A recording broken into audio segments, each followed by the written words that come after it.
आज हमारे साथ एक ऐसे शख्स मौजूद हैं जिनकी रिसर्च के बारे में किसी किस्म की कोई शक व शुबा नहीं जाहिर कर सकता। यूं तो Anuj Dhar ji by profession he is a journalist, लेकिन जर्नलिज्म में भी आप उन निर्भीक पत्रकारों में से हैं कि उस दौर में जितनी भी स्टोरीज की उसमें से कोई तथ्य ऐसा नहीं छोड़ा कि कोई उनकी स्टोरी अधूरी मानता हो। और उनका यह चरित्र उनको एक ऐसे विषय पर, जिस विषय को भारत में छूना तक भी लोग एक पाप समझते थे या उनको डर लगता था। हम सब जानते हैं कि सुभाष चंद्र बोस के ऊपर बहुत किताबें लिखी गई, बहुत जर्नल में उनके बारे में छपा, और भारत में कुछ साल पहले तक सुभाष चंद्र बोस के ऊपर बात करना या नहीं अपने लिए परेशानियों को दावत देना। मेरे साथी अनुजधर साहब ने एक बहुत बड़ा काम किया है, और वो काम इसलिए मैं बड़ा मानता हूं कि जब आप लीग से हट के काम करते हैं, विपरीत परिस्थितियों में काम करते हैं, और आपके पास किसी किस्म की कोई सरकारी सुविधा ना हो, किसी का आपको संरक्षण ना हो, तब ऐसा काम बहुत बड़ा काम लगता है। अनुजधर साहब ने एक ऑथर हैं, अनुजधर साहब, India's biggest cover up which inspired hit web series Bose dead and alive. और उसके बाद आपने एक जाने माने राइटर चंद्रचूड़ घोष के साथ मिलकर के एक किताब लिखी। उस किताब का नाम है, मुझे लगता है कि इसका प्रोनाउंसिएशन सबसे डिफिकल्ट है मेरे लिए। ये किताब का नाम क्या है, आप ही बताएं। Conundrum inside the Subhash Bose's life after death. Conundrum Subhash Bose's life after death. Conundrum is a riddle. It's a paheli. इस किताब को आप सब देख सकते हैं। ये किताब मार्केट में अवेलेबल है, और अनुजधर साहब ने यूं जानते हुए कि भारत के अंदर जो इंग्लिश मीडिया है, जो इंग्लिश राइटर हैं या इंग्लिश पढ़ने वाले लोग हैं, वो बड़े सेलेक्टिव हैं, इसलिए इस तथ्यात्मक और इतनी खोजपरक किताब को एक छोटी सी शक्ल में आपने उसको अनुवाद कराया है हिंदी में। इस हिंदी किताब का अनुवाद का नाम है नेताजी, गुमनामी बाबा और सरकारी झूठ। ये मार्केट में अवेलेबल है, विशिष्टा पब्लिकेशन ने इसको छापा है। और इस किताब को पढ़ने के बाद जिस गुमनामी नाम के बाबा का जिक्र भारत की समय समय पर अखबारों में होता रहा है, उसकी क्या हकीकत थी, उसमें उन्होंने कितनी रिसर्च की, वो तमाम सारे तथ्य इसमें मौजूद हैं। लेकिन मैं अपनी बातचीत शुरू करने से पहले सिंगापुर में आईएनए के एक सोल्जर मेजर ईश्वर लाल सिंह साहब, जिन्होंने अपना एक वीडियो, हमारे एक युवा दोस्त जिनसे भी हाल में हमने लंबी बातचीत की आईएनए के ऊपर, जनाब शुभम शर्मा, जो ग्वालियर में रहते हैं, और उनको मैं मानता हूं कि जिस तरह से वो चीजों को बताते हैं, ऐसा लगता है कि वो आईएनए पे इंसाइक्लोपीडिया हैं। उन्होंने ये हमको एक वीडियो भेजा है। इस वीडियो को सिंगापुर में सॉफ्टवेयर इंजीनियर मोहतरमा उमा माहेश्वरी जी और उनके पति गणेश पीवी ने रिकॉर्ड करके भेजा है। मैं इसके अलावा उनका भी विशेष धन्यवाद करना चाहता हूं, जो मिस्टर देव साहब हैं, जो वहां चेयरमैन हैं Shri Narayan mission old age home के, जहां ईश्वर लाल सिंह भाटी साहब और बहुत से सिंगापुर के फौजी वेटरन वहां रहते हैं। कोविड के इस दौर में सिंगापुर जैसे मुल्क के अंदर जहां बहुत सख्तियां हों, ये वीडियो रिकॉर्ड करना बहुत मुश्किल काम है। लेकिन उसके बावजूद भी उमा महेश्वरी जी और उनके पति गणेश जी ने ये हमारे लिए भेजा है, और मैं चाहता हूं कि देश के युवा उस आदमी को सुने जो 93 ईयर ओल्ड हैं, और आज भी उनका क्या जज्बा है। और ये वीडियो में उन्होंने आईएनए के बारे में कुछ बोला है, मैं चाहता हूं देश के लोग उनको सुने। जय Hind. Allow me to introduce myself. I am Ishwar Lal Singh, a soldier of the Balik Sena at that time, and retired now. I'm 93 years old now. I wish I could have done more for the Indian National Army. I always feel I have not done enough. I would like to thank Prime Minister Narendra Modi for starting the Republic Day celebration on 23rd January, which is the birthday of Netaji Subhash Chandra Bose. 60,000 soldiers joined the Indian National Army. They were actually prisoners of war, but they felt very Indian at that time. Participated in the war and fought for freedom, out of which 26,000 soldiers sacrificed their lives.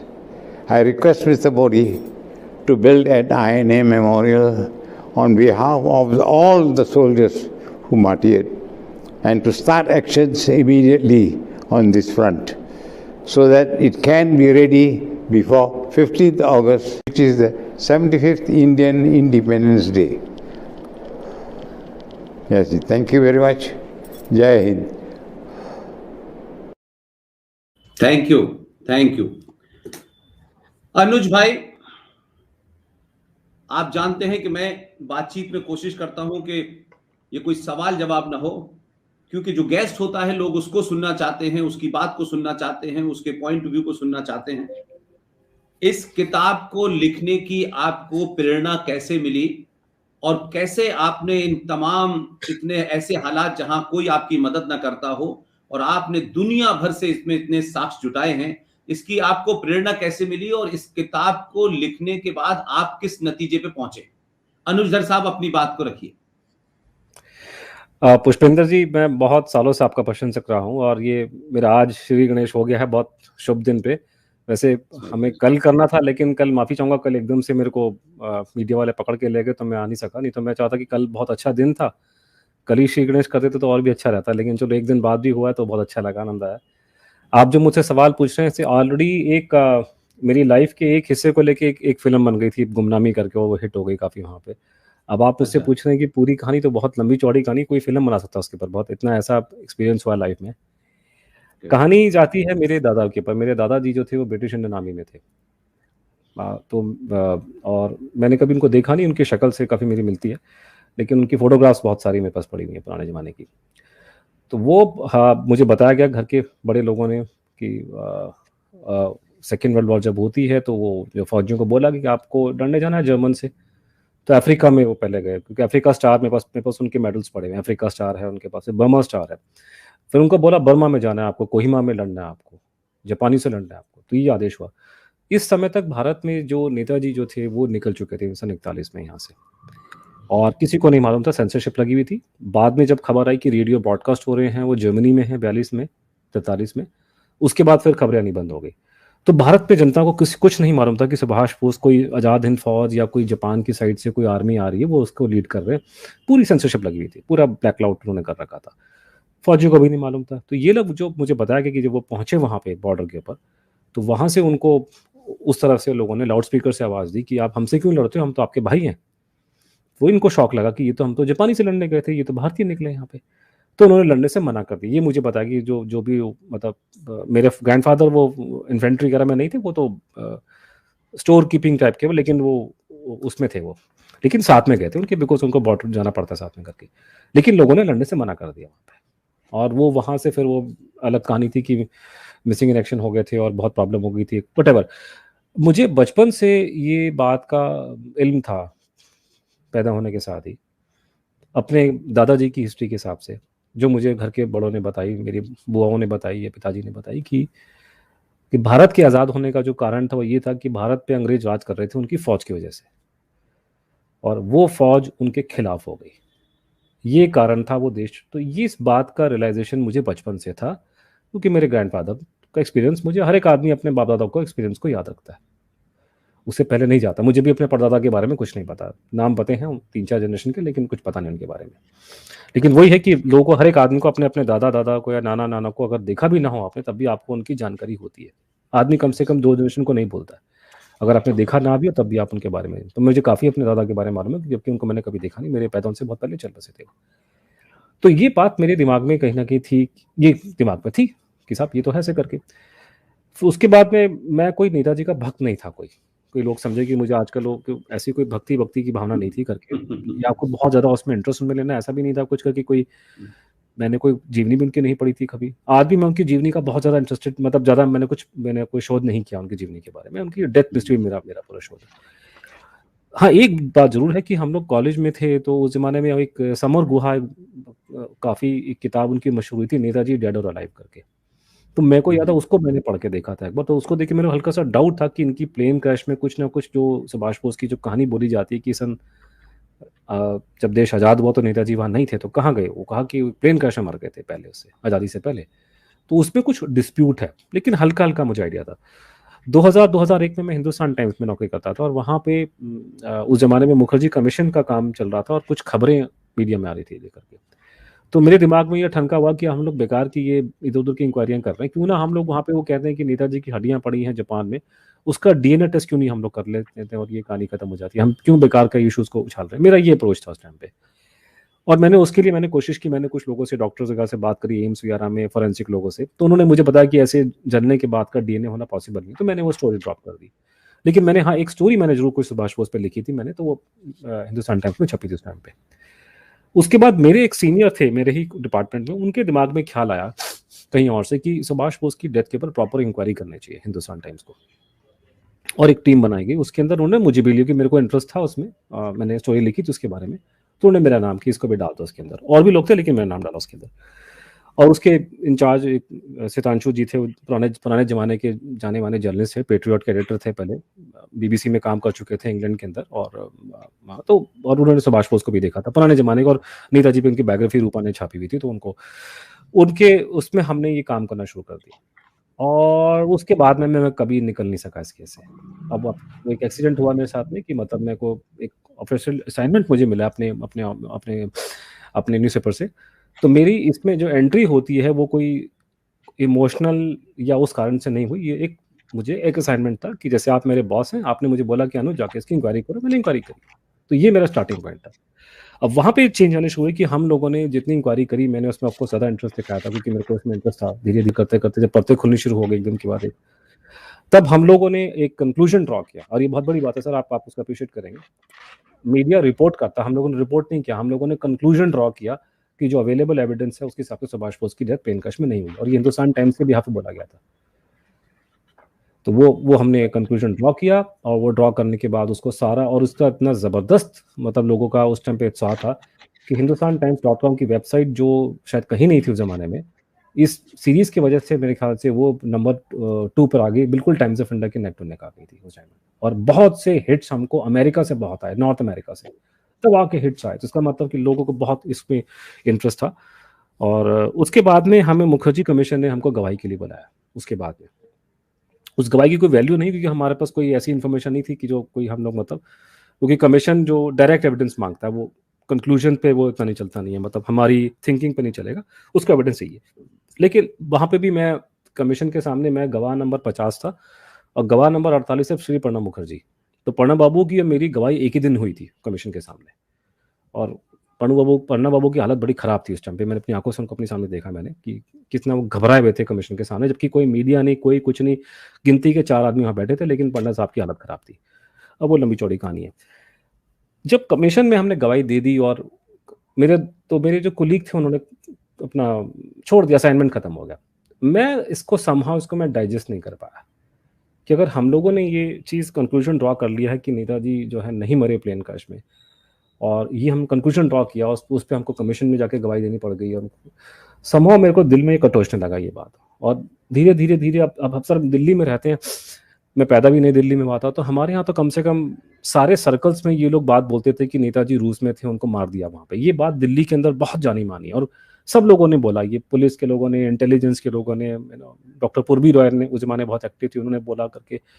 तो सभी के दिमाग में यही theory थी और पहले इस पे विश्वास नहीं होता था, लेकिन जब हम लोगों ने कंक्लूजन ड्रॉ कर दिया कि प्लेन क्रश में नहीं मरे, तो यही इसका ही भूत निकल करके आ गया। और मुझे बड़ी चिंता हुई, बड़ा मेरे को दिल मेरा उस पर पसीजा कि एक आदमी जिसने देश के लिए इतना बड़ा किया, उसने हमको आज़ाद कराया, वो इतनी गंदी मौत जाके मरे, वो भी रशिया में किसी डंजन में जाकर के, किसी गुलाग में जाकर के मर जाए, उसकी मौत हो जाए और कोई पूछने वाला नहीं हो।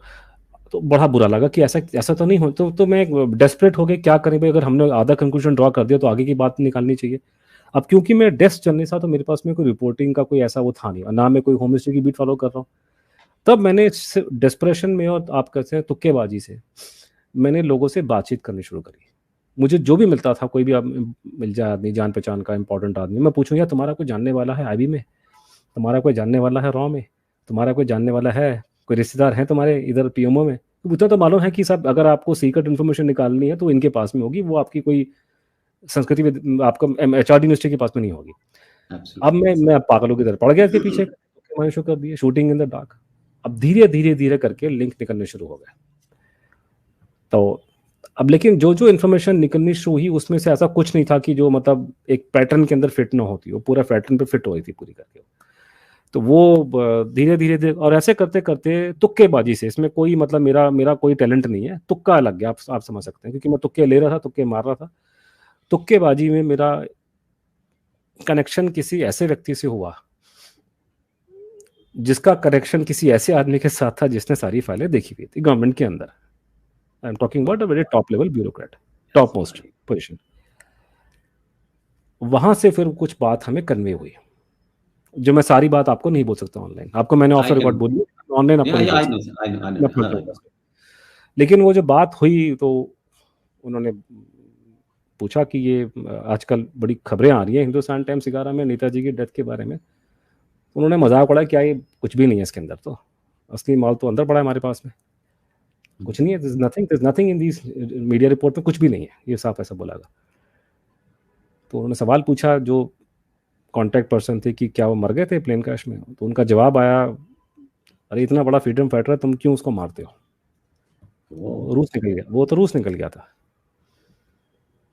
गवर्नमेंट के पास रिकॉर्ड्स हैं, सब कुछ है, लेकिन इसको बाहर निकालना नहीं निकालना एक पॉलिटिकल डिसीजन है। तो ऐसी ऐसी बातें बोली। फिर उन्होंने एक वर्ड यूज़ किया जो बिल्कुल ऑलमोस्ट फिल्मी अंदाज में, कि this is India's best kept secret. ये वर्ड यूज़ किया, ये फ्रेज यूज़ करी हुई, और कुछ 4-5 बातें बोली हैं जो मैं नहीं बोल सकता online. I know. You know it. I explained to you. Very controversial. कि ये इंडिया का बेस्ट केप्ट सीक्रेट है। यहाँ तक पुष्पेंद्र जी जो बात मुझे बोली गई ना, वो फिर भी एक पैटर्न में फिट आ रही है। रूस में थे, ये बहुत लोगों ने बात बोली थी। जैसे मैं आपको बताता हूँ कि हाँ, मतलब बहुत लोगों ने बोला बातें, मतलब उसमें कोई ऐसा नहीं कि it doesn't surprise you anything. उसके बाद में फिर लेकिन उसने एकदम से बॉम्बशेल ड्रॉप कर दिया, और वहाँ वो जो लाइन यूज़ करी, गवर्नमेंट के हाथ में है, ये उनका कॉल है, पॉलिटिकल कॉल है, ये हाँ, ये मुद्दा भारत के लोगों को समझ में नहीं आएगा। India best kept secret, we were in touch with him until 1985, we have all records, we even have the minutes of discussions of Prime Minister Indira Gandhi with him. My God. जब ये सुना तो मेरे, अब जैसे आप, मैंने कहा क्या पागल वाली बातें कर रहे हो यार। We were in touch with him until 1985, we even have minutes of discussions of Prime Minister Indira Gandhi with this Subhash Chandra Bose, are you crazy? अब लेकिन वो सोर्स इतना ऑथेंटिक क्रेडिबल था कि मेरा दिमाग घूम गया, क्या बकवास कर रहा है, क्या बोल रहा है इंडियाज बेस्ट केप्ट सीक्रेट। और जो 2-4 बातें जो मैं नहीं बोल सकता पब्लिकली, ये क्या बोल रहे हैं बैठ करके बातें। और मेरी नींद उड़ गई 2-3 दिन के लिए, क्योंकि मेरे को सोर्स क्रेडिबल था। सोर्स मेरे पास, किसी ने स्टोरी प्लांट नहीं की मेरे पे। या तो ना कई बार होता है कि आपको लोग आप पे कोई मजाक करने के लिए आप पे वो कर दे, ऐसा कुछ नहीं था, क्योंकि मैं वो डिटेल पूरी खोल सकता नहीं, लेकिन मैंने ही अप्रोच किया था। और उसके बाद उसको मैंने कंफर्म किया 20 साल में, ऐसा नहीं कि मैं ऐसे उसके बेस पे क्या रहा हूँ, और भी मेरे पास बहुत चीज़ें। तो वो उसने मुझे तो मेरा अब समझ में ना, ये बोला क्या है। 5 आदमी मिलने आते थे उनसे, अब ये नहीं बताया 5 आदमी कब कहाँ 85 में कांटेक्ट में। पहले तो खोपड़ी में ठनका कि राजीव गांधी के टाइम पे 85 में सुभाष बोस कहाँ से आ गए। नेताजी तो गांधी जी के बराबर समकालीन थे, और गांधी जी को तो इतना, फिर देखा यार नेताजी की एज कितनी थी, नेताजी तो गांधी जी से 28 साल छोटे थे। इतनी उम्र में बहुत जी फर्क था। 22 साल बड़े थे सरदार पटेल सुभाष बोस से, पंडित जी 9 साल बड़े थे। और हमारे मुरारजी भाई जब प्रधानमंत्री बने हैं देश के 77 में, मुरारजी भाई सुभाष बोस से बड़े थे कुछ महीने। वो तो उनका माशाल्लाह मुरारजी भाई की शक्ल पे एक झुर्री भी नहीं थी जब वो प्रधानमंत्री बने। जी जी जी जी। वो एक टॉनिक मिलता था उस जमाने में, कहते वो पीने से आदमी की जवानी रहती है बिल्कुल। यस तो यस। हाँ, तो वो जब 77 में प्रधानमंत्री बन सकते हैं मुरारजी भाई, सुभाष बोस से बड़े थे, मर गए। फिर कि नहीं यार 85 Netaji would have been 88 years old। हाँ 88 is not that advance, it's not 125। फिर लेकिन समझ में आया, फिर याद आया कि हम लोगों ने हिंदुस्तान टाइम्स में एक स्टोरी फ्लोट करी थी। हमने क्वेश्चन पूछा था कि Netaji when did he die, do you think did he die in 45? तो लोगों ने ऐसे बहुत सारे हमको जवाब ईमेल में भेजे थे बहुत सारे। तो वहां से जवाब आया करके किसी का, मैं मेरे को याद है कि हाँ ये 85 किसी मेल में मेरे था मेरे करके। तो देखा है, हाँ वो मेल खोल के देखी, वो मेल में लिखा था कि हाँ I know Netaji did not die in 1945 because he was here with us until 1985, ऐसे कुछ करके मुझे एक मेल था। तो देखा किसी वो इंद्रनील बनर्जी का हाथ लिखा हुआ था उसमें करके। उसको फ़ोन किया, उसने कहा हाँ मेरे मेरे मेरे डैडी डॉक्टर प्रियव्रत बनर्जी ने मुझे लिखने को बोला। इंद्रनील भी खुद डॉक्टर ही है अभी वो। तो मैंने डॉक्टर प्रियव्रत बनर्जी से बातचीत करी उनसे। अब उनसे बातचीत की तो पहली बात सर, आप तो मीडिया में रह चुके हैं, आप पहले सोर्स की क्रेडिबिलिटी देखते हैं। एब्सोल्युटली। और तो उन्होंने तो उनसे बात, जो जैसे डॉक्टर होते हैं बात करने में सोफिस्टिकेटेड होते हैं, अच्छी अंग्रेजी में बात करते हैं, स्टाइल से बोलते हैं, कॉन्फिडेंटली बोलते हैं। तो डॉक्टर साहब बड़े स्टाइल से बोले मुझे आराम से, तमीज़ बात। मैंने उनको थोड़ा उनको हल्का सा मैंने मिसलीड किया। मैंने कहा सर हाइट कितनी थी बाबा जी की अब तो वो बात कर रहे थे गुमनामी बाबा के बारे में। तो मैंने कहा उनकी हाइट कितनी थी? तो मैंने कहा वो कहते 5 फुट 9-10 के आसपास होंगे, मेरे जितने होंगे ऐसे करके। मैंने कहा नेताजी तो 6 फुट के थे। तो उन्होंने कहा जी वो अगर तुम कह रहे हो तो ठीक है, हाइट तो चेंज कर सकता नहीं उनकी में। तो आई अंडरस्टूड कि आदमी झूठ नहीं बोल रहा जो भी है करके। और नेताजी की हाइट 5 फुट 9-10 के आसपास ही थी, बस 5'9" से ऊपर थे थोड़े से। तो अब मुझे याद उसमें आता है कि जब हम लोग हिंदुस्तान टाइम्स में इंक्वायरी कर रहे थे तो मेरा दिमाग बिल्कुल क्लोज था इस इशू। मैं दिल्ली का पैदा हूँ सर, दिल्ली का, हम लोग दिल्ली के पढ़े लिखे हैं, हम तो अंग्रेजी गाने सुन सुन करके हम लोग तो ऐसी बातें करते थे। मेरे को तो सपने आप ख्याल नहीं होगा कि सुभाष चंद्र बोस जो है फैजाबाद में बैठे हुए गुमनामियां बन करके। एब्सोल्युटली मेरा दिमाग क्लोज था। जब हमको पहली बार एसटी में लोग कुछ आए थे, जब हम लोगों ने इंक्वायरी की थी, कुछ लोगों ने आके हमें कुछ कागज पत्र दिया कि ये बाबा जी थे वटेवर। तो मैं अपने दोस्त को मैंने झाड़ा था, कुली को, मैंने कहा तुम क्या अपना टाइम वेस्ट कर रहे हो, ये तो पागलपंथी की बातें करने आए हैं। तो मैं तो बिल्कुल, मेरा माइंड टोटली क्लोज था। आज तो लोग कम से कम सुन लेते हैं मुझे, मैं तो सुनने को राजी नहीं था। मैं तो इतना खिलाफ था कि क्या बेवकूफ़ी वाली बातें ये लोग कर रहे हैं, सुभाष बोस कहाँ से जिंदा हो जाएगा, वो भी फैजाबाद जैसे इलाके में। लेकिन जब उन्होंने बोला और उसके बाद से ये बात को इतने साल हो गए, आज तक एक भी इनपुट, और इनपुट मुझे मिलते रहते हैं, लास्ट वीक भी इनपुट मुझे मिला, वो भी किसी गवर्नमेंट के आदमी से मिला सीनियर लेवल पे। आज तक एक भी इनपुट, एक भी रिसर्च का data, anything that have come to know 20 years। उसके बाद में हम लोगों ने ग्रुप फॉर्म किया, उसमें मेरा दोस्त चंद्रचूड़ आ गया, हम 2015 से ग्रुप हमने बना दिया मिशन नेताजी का। तो अब चंद्रचूड़ मेरा कोई लंगोटिया दोस्त नहीं है, ना चंद्रचूड़, ना शायंतन, ना विशाल। हम जितने लोग काम कर रहे हैं कि हम कोई बचपन के दोस्त नहीं है, हम लोग सारे एक कॉज को लेकर इकट्ठे हुए थे। और उनको भी विश्वास करना, चंद्रचूड़ भी विश्वास नहीं करता था, वो लंदन में था उस टाइम पे। तो उसने मुझसे पूछा कि वो बंगाली है, मैं बंगाली नहीं। तो जो मैंने डाटा था मैंने शेयर किया, देखो ये डाटा है, ये लोग हैं। उन्होंने भी उनसे बातचीत करी, वो उनके पास में गए। आज हम लोग पिछले 15 साल से उन लोगों को जानते हैं जो उनके कांटेक्ट में थे। बहुत लंबा समय होता है, आप पत्रकारिता में थे, आप किसी भी आदमी को देखेंगे 5 मिनट बात करेंगे, आपको मालूम चल जाएगा कितने पानी के अंदर है। एब्सोल्युटली मैं करेक्ट। तो उन लोगों को पिछले 15-20 साल से जानता हूँ। वही जो बैनर्जी जिसकी बात कर रहा हूँ, now he is doctor Banerjee because उसके फादर इज नो मोर। तो इंद्रनील को या उसके डैडी को मैं पिछले मैं 15-20 साल से जानता हूँ लगातार। झूठ बोलने का मोटिव होता है सर। और ये बात सिर्फ इंद्रनील की नहीं है, वो बात हर एक व्यक्ति की जो उनके कांटेक्ट में था, चाहे लखनऊ में, चाहे कलकत्ता में, कहीं और, उस सारों के सारों की क्रेडिबिलिटी में कोई डिस्प्यूट डाउट नहीं है। और एक भी इंफॉर्मेशन, एक भी डेटा, हम उस बात करेंगे, इस केस के खिलाफ नहीं है। तो मैंने आपको बहुत लंबी कहानी सुना दी, लेकिन जो कि मेरा जो इस पूरे प्रकरण में आना एक फिल्मी कहानी की तरह है। मैं कोई 30 मार खा नहीं था। आप ये कह सकते हैं कि ऊपर वाले ने मेरे गले में डाल दिया इसको चीज़ को, और मैंने इसको छोड़ने की कोशिश भी की थी बहुत बार इसको बीच में से। लेकिन वो जैसे विक्रम बेताल वाली कहानी होगी, मेरे पीछे ये लगता है किस्मत ने लिखा था कि यही काम तुमने करना, तुझे और कुछ नहीं करना। तो ऐसा समय आया कि मैंने छोड़ दिया बीच में कि छोड़ो, क्या करना, कुछ हो ही नहीं रहा था, गवर्नमेंट कुछ कर रही थी, तो हम लोग कब तक लड़ाई लड़ते रहेंगे। 2001-2 के बाद से और 2020 हो गया, बीच में बहुत पड़ाव आए, मैं हर बात को पब्लिकली नहीं बोल सकता, तो ऐसे बहुत पड़ाव आए थे, सरकार कुछ नहीं करी। और आप लोग ये भूल जाते हैं, मेरे से पहले जिन लोगों ने 1-2 किताबें मतलब इवन समर गुहा ने जो किताबें लिखी थी वो उस टाइम पे जनता पार्टी की गवर्नमेंट थी। मेरी किताब तो कांग्रेस के टाइम पे आई थी, दोनों की दोनों। मैं तो कांग्रेस के टाइम पे ही अपनी पहली 2 किताबें लिखी उस टाइम पे। और आजकल लोग जो बोल रहे हैं बैठ के ट्विटर फेसबुक में कि अभी मैं बोल रहा हूँ, थोड़ा गूगल सर्च कर लो और गूगल से पहले के अखबार चेक कर लो, मैं आपको ऐसी बातें बोलता मिलूंगा आज से 15 साल पहले भी।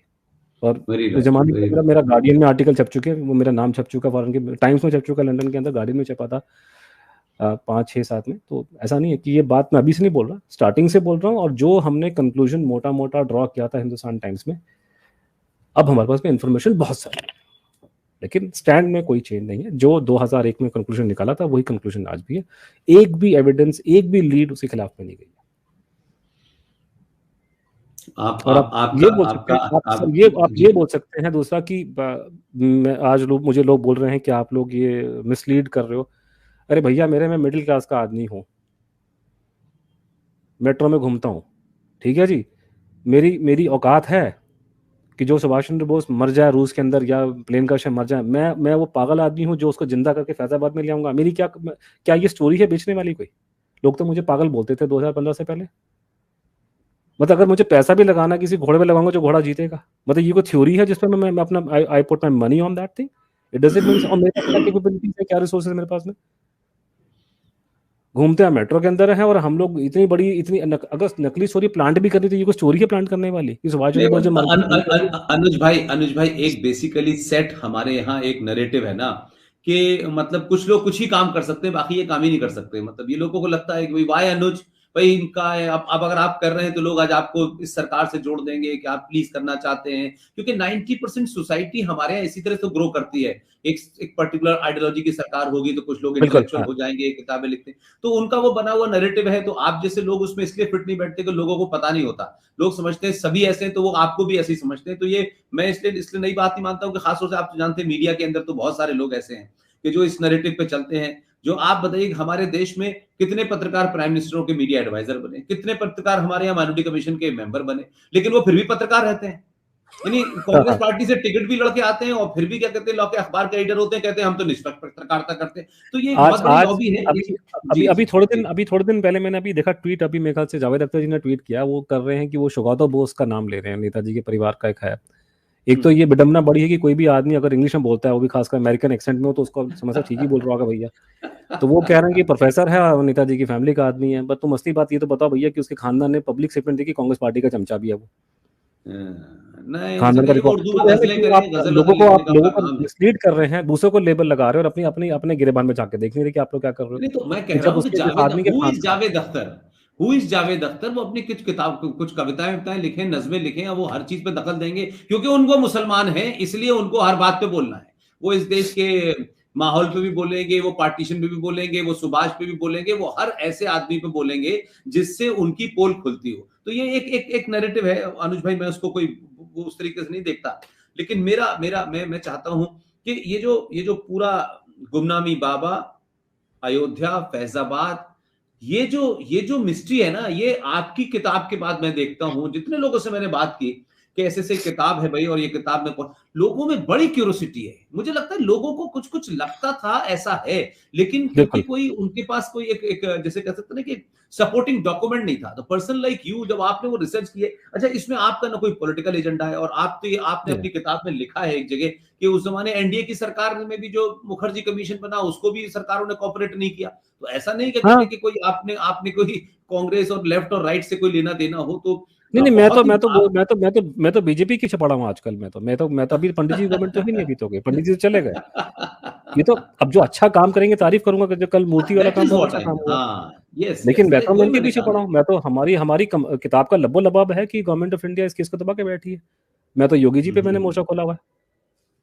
तो ये तो बिना पढ़े आप इस तरह की लोग बातें कर रहे हैं करके, तो ये है सर। इसमें बड़ा समझना बहुत मुश्किल नहीं है इसको। बड़ा मैं आपको एक मतलब वैसे लोगों को नहीं मालूम था, लेकिन जब से हमारी हिंदुस्तान टाइम्स की हमारी इंक्वायरी आई थी तो बहुत बड़ी जनता उस केस को जान गई। और इतने लोगों में कॉमन सेंस है कि अगर हिंदुस्तान टाइम्स ने छापा है, हिंदुस्तान टाइम्स का क्या एजेंडा होगा? आजकल लोग बोल रहे हैं कि ये स्टोरी आरएसएस ने प्लांट करी हुई है, तो हिंदुस्तान टाइम्स के आरएसएस में था क्या भैया? हाँ, वो तो शुरू और ये से बीबीसी कांग्रेस में ही भी रहे खबर आ उनका। चुकी है, इवन बीबीसी में भी खबर इसके बारे में फेवरेबल आ चुकी है बात। बीबीसी भी आरएसएस ने प्लांट करी है क्या? तो इतना थोड़ा, और दूसरी बात है कि बीजेपी संघ वाले तो इसमें इंटरेस्ट नहीं ले रहे इस केस में कुछ खास भी। तो ये बेकार की बात है। लेकिन मोटा-मोटा जो लोगों को समझना जरूरी कि इसमें कुछ कंफ्यूजन नेताजी वाले की इसमें बची नहीं। इनफैक्ट कल रात को मुझसे सवाल पूछा गया था और नेताजी की लड़की वहाँ बैठी थी। मैंने उनको वही बात मैं आपको रिपीट करता हूँ, मैंने क्या बोला 4-5 सिर्फ 2-3 मिनट में कि कहानी है क्या। पहली बात तो ये कि मेरी वजह से मेरी जो पहली किताब आई है बैक फ्रॉम डेड 2005 में, मैंने एक नैरेटिव सेट किया। वो नैरेटिव आज स्टैंडर्ड नैरेटिव हो गया। वो नैरेटिव ये है कि पहले लोग ना अलग-अलग बातें क्या करते थे। हम लोग जब छोटे थे, आप भी छोटे होंगे, मैं भी छोटा था, तो हमारे अलग-अलग कहानी होती थी कि अटलांटिस नाम का एक महाद्वीप था, वो मिस हो गया, उड़न तस्वीरें आती हैं। इस तरह की सारी कहानियाँ दुनिया भर में बच्चे और लोग बातें करते हैं बड़े से, जो मिस्ट्रियाँ होती ग्रेट के वर्ल्ड की मोटी-मोटी। जो भारत के लोग हैं उनके लिए 2 मिस्ट्री बहुत इंपॉर्टेंट होती थी। इसी सीरीज़ में वो कि नेताजी की वो तो कहते हैं मर गए, लेकिन वो तो रूस में थे, किसी गुलाग में उनको देखा गया था। और या वो लाल बहादुर शास्त्री की डेथ जो है उसमें कुछ प्रॉब्लम थी, उनकी बॉडी नीली पीली पड़ गई थी। इस तरह की बातें हम बचपन में हम लोग सारे सुनते थे, करते आते थे। और ये भारत में ये खासकर तब जब इंटरनेट टीवी नहीं था तो लोग बहुत ये चर्चा करते थे, चाय पे चर्चा उस जमाने में हुआ करती थी। तो मैंने वो नैरेटिव सेट किया कि देखिए सुभाष बोस की डेथ के ऊपर मिस्ट्री है, उसमें लोगों ने अलग-अलग बातें बोली हैं, पर आप मोटा-मोटा एक चीज़ दिमाग में रख लीजिए कि सिर्फ 3 थ्योरियाँ हैं जिसके ऊपर बात करने की ज़रूरत है। चौथी कोई थ्योरी टेबल पे नहीं है। पहला प्लेन क्रैश थ्योरी कि सुभाष बोस की डेथ 18 अगस्त 1945 को एक प्लेन क्रैश में, जो आजकल का जो ताइवान जो कंट्री है, ताइपाई शहर में एक प्लेन क्रैश हुआ था। उनका जो डोमेस्टिक एयरपोर्ट है अभी सोंगशंग एयरपोर्ट, उसमें उनकी डेथ हो गई थी। दूसरी थ्योरी जिसको हमारे जनरल जीडी बख्शी साहब और सुब्रमण्यम स्वामी बहुत खुल करके बोलते हैं कि वो प्लेन क्रैश में नहीं मरे थे, वो रूस में थे बाद में, और पंडित जी के कहने पे उनको वहाँ पे स्टालिन ने मरवा दिया। और ये भारत की सबसे बड़ी कंस्पिरेसी थ्योरी है, और भगवान ना करे ये सच हो। अगर ये सच हो तो बहुत अनर्थ हो जाएगा। तो और तीसरी थ्योरी निकल के जो मैंने मैंने मेरे से पहले लोगों ने रिपोर्ट की थी, अशोक टंडन जी ने पहले उसको ब्रेक किया, फिर वी एन अरोड़ा जी, और दोनों अभी भी हमारे बीच में अभी भी हैं। वो अरोड़ा जी जो हैं उन्होंने उसको बाहर निकाला इन दोनों ने मिल करके और बाकी लोगों ने। तो वो थी, लेकिन कहीं ना कहीं वो दब के रह गई, वो सिमट गई और कभी वो यूपी से बाहर, लखनऊ से बाहर नहीं आ पाई। तो उसको इंटरनेशनल ले जाने का काम मेरा था और मैंने उसमें कुछ नई चीज़ें ऐड करी जो पहले वो लोग उस ज़माने में नहीं कर पाए, क्योंकि वो लोग ऑपरेट कर रहे थे 85-87 में, पूरा कंट्री का माहौल कुछ और था। मैं ऑपरेट कर रहा था 2000-2001 के बाद में।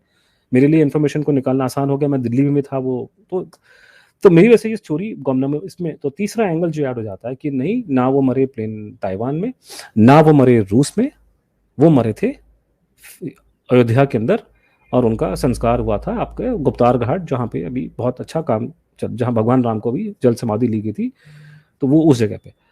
अब उसमें सिर्फ कॉमन सेंस आती है। अभी मैं, क्योंकि बार बार ये लोग मुझे, इवन मीडिया वाले पूछ रहे हैं कि आपका विश्वास क्या है, मैं उनको रिमाइंड कराता हूँ कि भैया मैं जर्नलिस्ट हूँ, मैं विश्वास लेकर नहीं चलता, मैं बाबा नहीं हूँ, मैं आपको एविडेंस बता रहा हूँ। I am not dealing with the belief, correct dealing with evidence. आप मुझे एविडेंस दीजिए कि एविडेंस क्या है। तो एविडेंस ये बोलता है कि अगर हम लोग ये साबित कर दें बिना कोई रीजनेबल डाउट के कि नेताजी की डेथ प्लेन क्रैश में हो गई थी ताइवान में, तो ऑटोमेटिकली वो आदमी ना रशिया में मर सकता है, ना वो भारत में आ सकता है। अगर वहीं कहानी खत्म होगी तो जब आदमी मर गया तो वो यहाँ कैसे आ जाएगा। तो अगर हम रीजनेबली इस्टेब्लिश कर दें कि वो ताइवान में मर गए थे, कोई डाउट ना रहे उस पर, तो ऑटोमेटिकली कहानी खत्म। वो ये फैजाबाद को, सॉरी अयोध्या फैजाबाद और ये रशिया वशिया सब खत्म हो जाएगा। उसी लॉजिक पे अगर हम ये स्थापित कर दें कि साहब जो सुब्रमण्यम स्वामी जीडी बख्शी साहब कहते हैं कि साहब उनको रूस में मार दिया गया था उनको, ठीक है, कल को कोई निकल आता है मान लीजिए, क्योंकि रूस में मारा होगा तो पूरा फायरिंग स्क्वाड होगा, उनकी कवर होगी, वहाँ पे रिकॉर्ड बनते हैं, मजाक थोड़ी ना, ऐसे रशिया में ऐसे शूटिंग नहीं किसी को होती है। तो डाटा निकल जाए, क्लियर डॉक्यूमेंट निकल जाए, फिर उसका मतलब ऑटोमेटिकली कहानी खत्म कि साहब वो प्लेन क्रैश में नहीं मर सकते और वो अयोध्या में नहीं हो सकते। हाँ, अगर रशिया वाली बात सच निकलती है तो मेरे को एक एकेडमिक इंटरेस्ट होगा कि फिर ये कहानी में क्या है, खेल है, क्या झोल है, लेकिन कम से कम कहानी वहां खत्म हो जाएगी कि साहब वो वहां नहीं मर सकते, तो वो कहानी वहां खत्म हो जाती है। अब आपको यही यार्डस्टिक आपको अप्लाई करना पड़ेगा तीसरे एंगल पे, कि अगर ये साबित होता है कि वो भारत में थे सन 70, 75, 85 तक, तो ऑटोमेटिकली वो रशिया में नहीं मर सकते, वो ताइवान में नहीं मर सकते।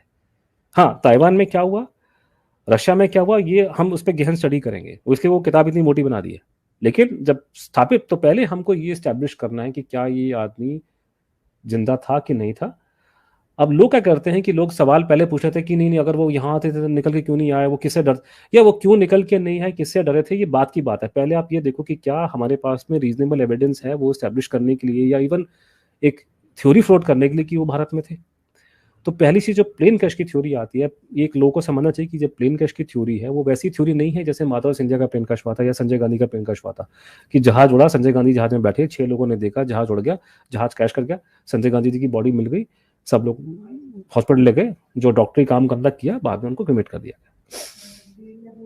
इसमें पूरी कहानी सुभाष बोस की डेथ की थी, it was based on here से। उसने कहा ये हुआ, उसने कहा ये हुआ, उसने कहा ये हुआ, ना डेड बॉडी है, ना डेड बॉडी की फोटोग्राफ है, ना आपके कोई रिकॉर्ड मिल रहे हैं कंटेम्प्रेरी वहां से, तो आप साबित कैसे करोगे साहब वो बंदा मरा था? ऊपर से प्रॉब्लम ये है कि इस पे ब्रिटिश अमेरिकन को ही शक हो गया था, उन्होंने पहली इंक्वायरी उन्होंने अमेरिकन ने इस पे की थी, उन्होंने बिलीव किया कि कोई डायरेक्ट एविडेंस नहीं, ये सब जापानी इसका क्लेम कर रहे हैं। ब्रिटिश ने जो प्रॉपर इंक्वायरी कराई, उन्होंने यहाँ पे कंबाइंड सेक्शन नाम का एक स्पेशल यूनिट बनाया उसके लिए, उसमें डब्ल्यू मैकराइट जो आईबी के नंबर 2 थे वो उसके हेड थे, उसके नीचे बहुत बड़े बड़े अफसरों की टीम थी, PES फिनी उसमें थे, फिनी जो थे बंगाल पुलिस के चीफ थे, सुभाष बोस के एक्सपर्ट थे, एक राय बहादुर बख्शी बद्रीनाथ जो बाद में आज़ादी के बाद भी आईबी में बहुत बड़े अफसर थे, वो उसमें इन्वॉल्व थे, तो ऐसे, और एक डेविस था, तो ये सब लोग मिलकर के इन लोगों ने टीम बनाई, इन्होंने इंक्वायरी करी कंबाइंड सेक्शन है, और कंबाइंड सेक्शन की आखिरी रिपोर्ट जो है वो गलती से भारत सरकार ने 97 में रिलीज कर दी, मेरे ख्याल से गलती से निकलाई वो, तो वहां वो कंक्लूड कर रहे हैं कि ये प्लेन क्रैश का कुछ डाउटफुल लग रहा है और वो रशिया में होने का प्लान दिखाई दे रहा है करके। लेकिन ऐसे बहुत से डॉक्यूमेंट हैं जहां रूस में आने की बातचीत हो रही है और उन्होंने डाउट किया था, और इसलिए कभी जो आपके हमारे देश में जो सरकार थी अंग्रेजों के जमाने में, उन्होंने कभी एडमिट नहीं किया कि सुभाष बोस की डेथ हुई है, उन्होंने क्वेश्चन मार्क ही रेज किया उसके ऊपर। तो अब इसका अंदर ज्यादा भी वो करने की जरूरत नहीं है। 1997 के आसपास जब देश में सुभाष बोस की 100th बर्थ एनिवर्सरी बन रही थी और देश को आज़ाद हुए 50 साल हो गए थे, तो नेताजी बहुत ज़्यादा न्यूज़ में आने शुरू हो गए उस जमाने के अंदर भी, आपको याद होगा। और उसी टाइम पे लोगों ने, जो लोग प्लेन क्रैश की थ्योरी को सपोर्ट करते हैं, तो प्लेन क्रैश की थ्योरी ये बोलती है कि सुभाष बोस की वहाँ प्लेन क्रैश में दुर्घटना होती है, वहाँ उनकी मौत हो जाती है और उनको वहीं क्रिमेट कर जाता है, क्रिमेशन वहीं होती है ताइवान में, ताइपे में, और बाद में उनकी जो अस्थियां हैं वो जापान में ले जाई जाती हैं, वहाँ जाके किसी टोक्यो में रंकोजी टेम्पल में जाके रख दी जाती है, और वो अभी वहीं पड़ी हुई है। तो 97 में लोगों ने बोलना शुरू करा कि आप नेताजी को मरे इतना टाइम हो गया, आप लोग बेकार की कंट्रोवर्सी कर रहे हो, वो अस्थियां अभी भी पड़ी हैं मंदिर में, उनको बाहर लेके आना चाहिए। तो उस जमाने के जो हमारे रक्षा मंत्री जी थे मुलायम सिंह जी, उन्होंने मेरे ख्याल से अनविटिंगली बोल दिया कि मैं लेकर आऊंगा। तो जब ये बात हुई तो किसी भाई ने जाकर के वहाँ पे कलकत्ता हाईकोर्ट में केस ठोक दिया। उसने कहा पहले आप पता लगाओ ये हड्डी है किसकी, उसके बाद लेके आना भारत के अंदर। आप किसी अरे गरे की हड्डी लगेगी क्योंकि हमको चेप रहे हिंदुस्तान में सुभाष बोस की हड्डी बना करके। तो प्रभाष शंकर मिश्रा जी उस टाइम चीफ जस्टिस थे कलकत्ता हाईकोर्ट के। अब यहाँ एक बात बोलना बहुत जरूरी है, हमारे देश में जो हाई कोर्ट्स के जो जजेस होते हैं, चीफ जस्टिस, वो स्टेट के नहीं होते, क्योंकि लोग बोलेंगे कि बंगाली होगा तो सेंटी हो गया, जबकि बात उसे कि बंगाली में से आधे तो सेंटी है नहीं इस केस के अंदर, वो तो कांग्रेस पार्टी के सपोर्टर थे भैया, वो और आधे लाल सलाम है। सुभाष बोस में इतना ही इंटरेस्ट अगर बंगाली में होता तो आज और हमको बैठने की जरूरत थी नहीं इस केस पे लेकर के, वो तो पहली बात, वो यही तो हमारी ट्रेजेडी है पूरे केस में कि बंगाल इस केस में खड़ा नहीं हुआ इस केस में आज तक कभी। तो प्रभाष शंकर मिश्रा जी जो थे वो चीफ जस्टिस थे कलकत्ता हाई कोर्ट के, अभी वो यहीं ग्रेटर कैलाश में घर था उनका, उनकी वो खत्म हो गए, तो मैं उनसे मिला था, बाद में मिला था, लेकिन मैं आपको वो बता रहा हूँ जो उन्होंने कोर्ट के ऑर्डर में लिखा है, जो प्राइवेटली बोला वो तो अभी बहुत धमाल है उसके अंदर। अब उसमें उन्होंने जो रिकॉर्ड पे बोला कि उन्होंने सरकारी वकील से पूछा कि तुम्हारा स्टैंड क्या है, और ये रिकॉर्ड सर रिकॉर्ड पर है, ये बात बता, तो ये नहीं कह रहा कि जज में कोर्ट ने ये बोला, कोर्ट ने बोला नहीं, मैं आपको ऑर्डर कोर्ट कर रहा हूँ, कोर्ट के ऑर्डर में ये लिखा हुआ है। उन्होंने सरकारी वकील से, काउंसिल से पूछा कि तुम्हारा स्टैंड क्या है इस केस पे। अब यहाँ सोचने वाली बात यह कि जितनी हमारी डिस्कशन डिबेट्स होती हैं टीवी में, वहां पे आते हैं स्पिन डॉक्टर्स, पार्टियों के स्पिन डॉक्टर्स जो होते हैं बहस करने में माहिर होते हैं, खासकर वकील होते हैं वो लोग, तो तू तड़ाक करना, दूसरे को बोलना, चीखे मार देना, देखो ये काम कोर्ट में नहीं चलेगा, नहीं, कोर्ट वाला एविडेंस मांगेगा आपसे, और वही खासकर अगर जज को केस में इंटरेस्ट है तो वहां स्पिन डॉक्टरिंग नहीं चल सकती, या स्पिन डॉक्टरिंग कर सकते हैं टीवी चैनल पे आकर के। तो वहां उसको एडमिट करना पड़ा कि प्लेन क्रैश की थ्योरी बोली जाती है लेकिन उसमें एविडेंस बहुत स्केची है और there are major contradictions in the eye witness account. एक तो चोरी सारी की सारी बेस्ड आई विटनेस अकाउंट पर, कंट्राडिक्शंस का हालत ये है, आपको मैं एग्जांपल देता हूँ। फॉर एग्जांपल, ये कोर्ट में नहीं बोला लेकिन मैं उन्होंने कंट्राडिक्शन की बात बोली, मैं आपको उसका एग्जांपल दे रहा हूँ। 5 या 6-7 आदमियों की आंखों के सामने सुभाष चंद्र बोस जो एक वीआईपी थे, जिंदा जल के मर जाते हैं, उनके कपड़े फाड़ दिए जाते हैं, नंगा करके उनको हॉस्पिटल ले जाया जाता है। इतना भयानक सीन अपनी आंखों के सामने आप देखेंगे तो कभी भूलेंगे क्या? नहीं। मैंने बचपन में, मैं बच्चा था तो मैंने पहली बार एक डेड बॉडी देखी थी, किसी आदमी पर ट्रक चढ़ गया था। आज के दिन भी मैं आपको जाकर के दिखा दूंगा कि नई दिल्ली में कौन सी सड़क थी, वो ट्रक था और कहाँ वो जगह खड़ी, क्योंकि ये चीजें दिमाग से निकाल सकता नहीं आदमी कभी, फोटो फिनिश मेमोरी हो जाती है। आप खासकर ट्रेजेडीज के बारे में, ठीक है, छोटी मोटी चीजें भूल जाएंगे। तो और यहाँ पे आप पढ़ेंगे तो आप उसमें देखेंगे एक आदमी आज कुछ बोल रहा है, वही आदमी 1 महीने बाद कुछ और बोल रहा है, वही आदमी, और आपस में कुछ उनका अब जैसे मान लीजिए मेन विटनेस कहता है कि साहब पहले उसने अमेरिकन को बोला कि जब हमको प्लेन क्रैश हो गया, मैं बेहोश हो गया, मुझे नहीं मालूम कि मैं बाहर कैसे आया, सुभाष बोस बाहर कैसे आए। दूसरी बार कहता नहीं, मैं उनको बाहर निकाल के लाया था, उनको रास्ते मैंने दिखाया, चलो ठीक है। वो दूसरा जापानी आके बोलता है कि नहीं ये दोनों कुछ नहीं करते, मैंने इनको बाहर निकाला था, मैंने उनको बताया कैसे रोल करना है आप लोगों ने। एक और जापानी है, वो कहता है नहीं ये दोनों कुछ नहीं कर रहे थे, मैं वहां से गाड़ी लेकर आया, वहां से एयरपोर्ट से, वहां से इनको मैंने बाहर निकाला। सर ये दुनिया में कोई भी कोर्ट इस चीज को एविडेंस नहीं मानेगा इसको। मेजर कंट्राडिक्शंस, मतलब वो कंट्राडिक्शन सारे कि आप बैठ के उस पर 1 घंटा 4 घंटा ले पढ़ सकते, इतने सारे कंट्राडिक्शंस है। डॉक्टर कुछ बोल रहा है, नर्स कुछ बोल रही है, नर्स पत्नी है भी नहीं है, जो भी तो बहुत कुछ प्रॉब्लम उसमें आ गई थी करके। तो ये जब वो हुआ, तो जब कोर्ट ने बोला आप तुम खुद एडमिट कर रहे हो कि भैया कंट्राडिक्शन नहीं है, इसकी प्रॉब्लम है, तो तुम प्रॉपर इंक्वायरी करो उसकी। तो उन्होंने आदेश दिया कि आप इस पर इंक्वायरी करें। अब कोर्ट जो रूल्स के हिसाब से, अब ये भारत सरकार तब तक आ गई थी, हमारे अटल जी की गवर्नमेंट आ गई थी जी। और एक बात यहाँ बड़ी इंटरेस्टिंग सोचने वाली जो ये है कि जब जब इस देश में एक नॉन कांग्रेस गवर्नमेंट आई है, सुभाष बोस के बारे में कुछ अच्छा काम हुआ। ये जो घटना घटी थी 97 में, उस टाइम पे देवेगौड़ा की गवर्नमेंट थी और पहली बार हम लोगों ने रूस से बात करी है वीपी सिंह जी के जमाने में। जब जब इस देश में एक नॉन कांग्रेस गवर्नमेंट आती है, मैं इतना बोल सकता हूँ कि इवन नरसिम्हा राव के टाइम पे हल्का सा काम हुआ था। तो आप इसको पिन पॉइंट कर सकते हैं कि जब जब इस देश में एक नॉन डायनेस्टी गवर्नमेंट आती है तो सुभाष बोस को लेकर कुछ काम होता है। तो जब अटल जी गवर्नमेंट आई तो उस टाइम पे इनकी मीटिंग्स होती हैं। मीटिंग में अपने सोली सराफ जी थे, अडवाणी जी थे, होम सेक्रेटरी, फॉरेन सेक्रेटरी, सारा पूरे जो पूरे बैठते हैं। उन्होंने सुभाष बोस की फैमिली के लोगों से पूछा और पता नहीं क्यों फैमिली में जो कांग्रेस पार्टी का धड़ा है उससे पूछा, वो तो बिल्कुल फेवर में थे इंक्वायरी के। उन्होंने कॉमरेड लक्ष्मी सहगल से पूछा जो कम्युनिस्ट पार्टी की मेंबर थी, उसका भी व्यू वही है कि नहीं, इंक्वायरी की जरूरत नहीं है। तो सभी ने मना करा, लेकिन गवर्नमेंट ने कहा कि हम लोग फंस गए कि कोर्ट ने हमको बोल दिया है और इंक्वायरी होनी चाहिए, तो ऑर्डर इंक्वायरी का हो गया। और उस जमाने में जो प्रोटोकॉल होता है कि चीफ जस्टिस ऑफ इंडिया एक नाम सजेस्ट करता है, तो जस्टिस थॉमस का नाम मैंने सुना है कि पहले होने वाला था, लेकिन वो शायद अवेलेबल नहीं थे, तो जस्टिस मनोज कुमार मुखर्जी के नाम का सजेशन हुआ और वो बंगाल के थे और सुप्रीम कोर्ट के बड़े जाने माने जज थे। आप जानते हैं जज अलग अलग किस्म के होते हैं, तो बड़ा वो सीधा सपाट आदमी था, पूरा टू द पॉइंट बात करेगा, अच्छे घर का था। उनके पिताजी बहुत जाने माने वकील और वो थे, तो वो उनको उन्होंने काम सौंप दिया मनोज कुमार मुखर्जी का। अभी पिछले साल ही उनकी डेथ हुई है मुखर्जी की। तो उन्होंने इंक्वायरी करी, उन्होंने अपनी रिपोर्ट में कंक्लूजन दिया कि प्लेन क्रैश की थ्योरी जो थी वो पूरा एक नकली स्टोरी प्लांट की गई थी और सुभाष निकलने का प्लान उनका पहले बन गया था कि रूस जाना है, क्योंकि वही जगह थी जहां से उनको फ्रीडम स्ट्रगल में सपोर्ट मिलेगा। अब उसमें प्रॉब्लम ये आ रही है कि उनके पास में कोई ऐसा एविडेंस नहीं है, रूस में उनको एक्सेस नहीं मिला किसी डॉक्यूमेंट का, किसी इंटेलिजेंस आर्काइव का, तो वो ये स्थापित नहीं कर सके कि वो रूस में थे उस जमाने में। मैं ऐसे पत्रकार आपको बोल सकता हूँ, अगर आप मुझसे सवाल पूछे कि अनुज क्या नेताजी रूस में थे 45 के बाद, मैं आपको बोलूंगा हाँ वो थे, क्योंकि मैं इंटेलिजेंस की रिपोर्ट्स की बात कर रहा हूँ। जस्टिस मुखर्जी का प्रॉब्लम है कि वो अपने एविडेंस एक्ट के हिसाब से इंटेलिजेंस की रिपोर्ट्स को वो नहीं मानते एविडेंस, लेकिन आप और मैं, हमारा नजरिया कुछ और है एज ए पत्रकारिता की तरफ से। और भी बहुत से एविडेंस है। फॉर एग्जांपल, अगर कोई सवाल पूछे, नहीं आप कह रहे हैं कि नेताजी रूस में थे सन 45 के बाद में, लेकिन आप मुझे कोई एविडेंस दिखाइए जो मैं कोर्ट में ले आ सकूं, तो मैं आपसे पूछ सकता हूं कि दाऊद इब्राहिम बैठा है कराची में, उसका एविडेंस क्या तुम्हारे पास में लीगली एडमिसिबल दो मुझे। और आपको मालूम है कि लीगली एडमिसिबल एविडेंस क्या होगा उसका एविडेंस लीगली एडमिसिबल ये होगा कि दाऊद इब्राहिम आएगा किसी भारत के कोर्ट में, एफिडेविट दे कि मेरा नाम दाऊद इब्राहिम है, मैं कराची में रहता हूँ, तब उसको मानेंगे हाँ जी। तो ये कोई प्रूफ नहीं है। इवन जब बिन लादेन को पकड़ा गया वहां पे वोटाबाद में, उसका कोई एविडेंस है कोर्ट ऑफ लॉ के हिसाब से? जो अमेरिकन के पास में इंटेलिजेंस थी उनके पास में फोटोग्राफ भी नहीं थी। और ओबामा इतना डरा हुआ था, उसने कहा भैया कोई शेख मिल जाए, उसकी बीवी मिल जाए, हम तो फंस जाएंगे वहां पे जाकर के। अगर मान लीजिए हाइपोथेटिकल सिनेरियो कि जितना एविडेंस अमेरिकन के पास में था, अगर वो किसी भारतीय कोर्ट में आते कि देखो जी हमारे पास में ये एविडेंस है कि ये बिन लादेन बैठा है वोटाबाद में, क्या हम अटैक कर दें इस पे? हमारे कोर्ट तो मना कर देंगे, हम तो वैसे ही ठेका लेके बैठे हैं ह्यूमन राइट्स फैलाने का पूरी दुनिया के अंदर। तो दुनिया ऐसे नहीं चलती है।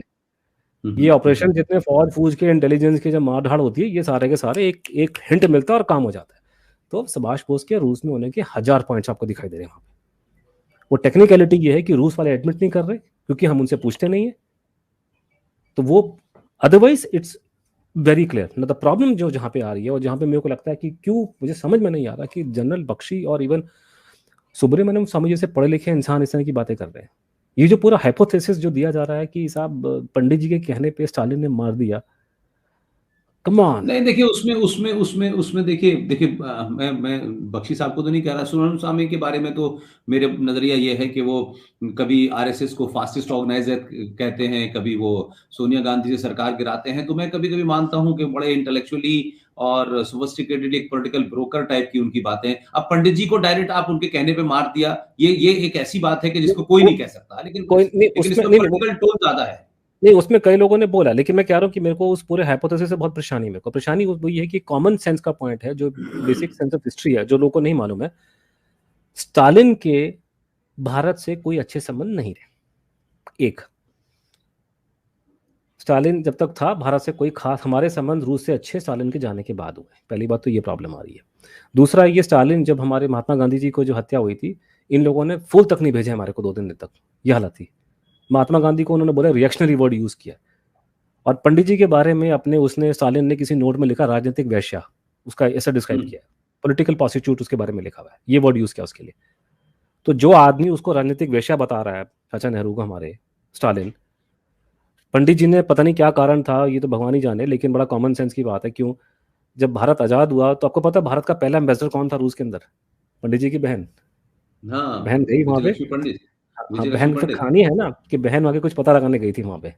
वो भी कहानी, वो अलग कहानी है कि बहन वहां गई थी, फिर एब्सोल्युटली। वो हमारा टीचर्स डे गया, उसके बाद में राधा कृष्णन गया, फिर यहाँ पर वो आया, उसके एकदम से उसके सितारे खुल गए, सीधा ही एम्बेसडर बनने के बाद सीधा राष्ट्रपति बन गए, उपराष्ट्रपति बन गए, भारत रत्न मिल गया, पहला देश का, पता नहीं क्या सुरखाप के पर लगे थे उसमें। और वो कहानी निकल के आ रही है ना कि वो मौलाना आजाद ने बोला था किसी मीटिंग में कि क्या हम सब मर गए हैं, ये सर पल्ली कहाँ से पैदा हो गया हमारा राष्ट्रपति बनने के लिए।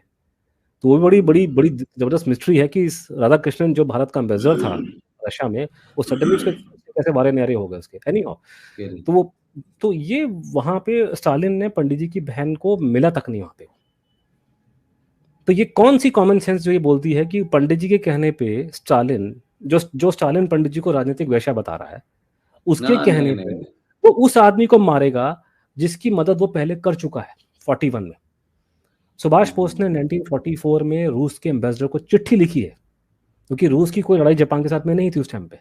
रूस का एम्बेसडर जैकब मलिक वहां बैठा हुआ था टोक्यो के अंदर, वो चिट्ठी अवेलेबल है, मदद मांगी है। फिर उसके बाद में सुभाष बोस 1944 में दिसंबर में सीक्रेट ट्रिप इनकी रशिया में होती है।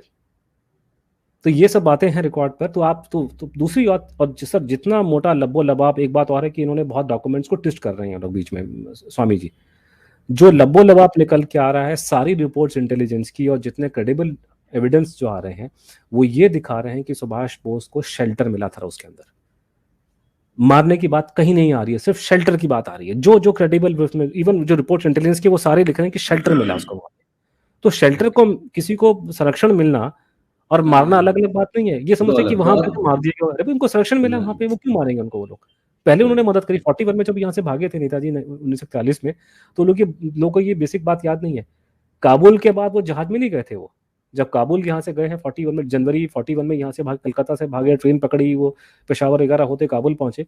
काबुल से उनको एक नकली पासपोर्ट मिला इटालियन दूतावास का, वो नकली पासपोर्ट उन्होंने लिया।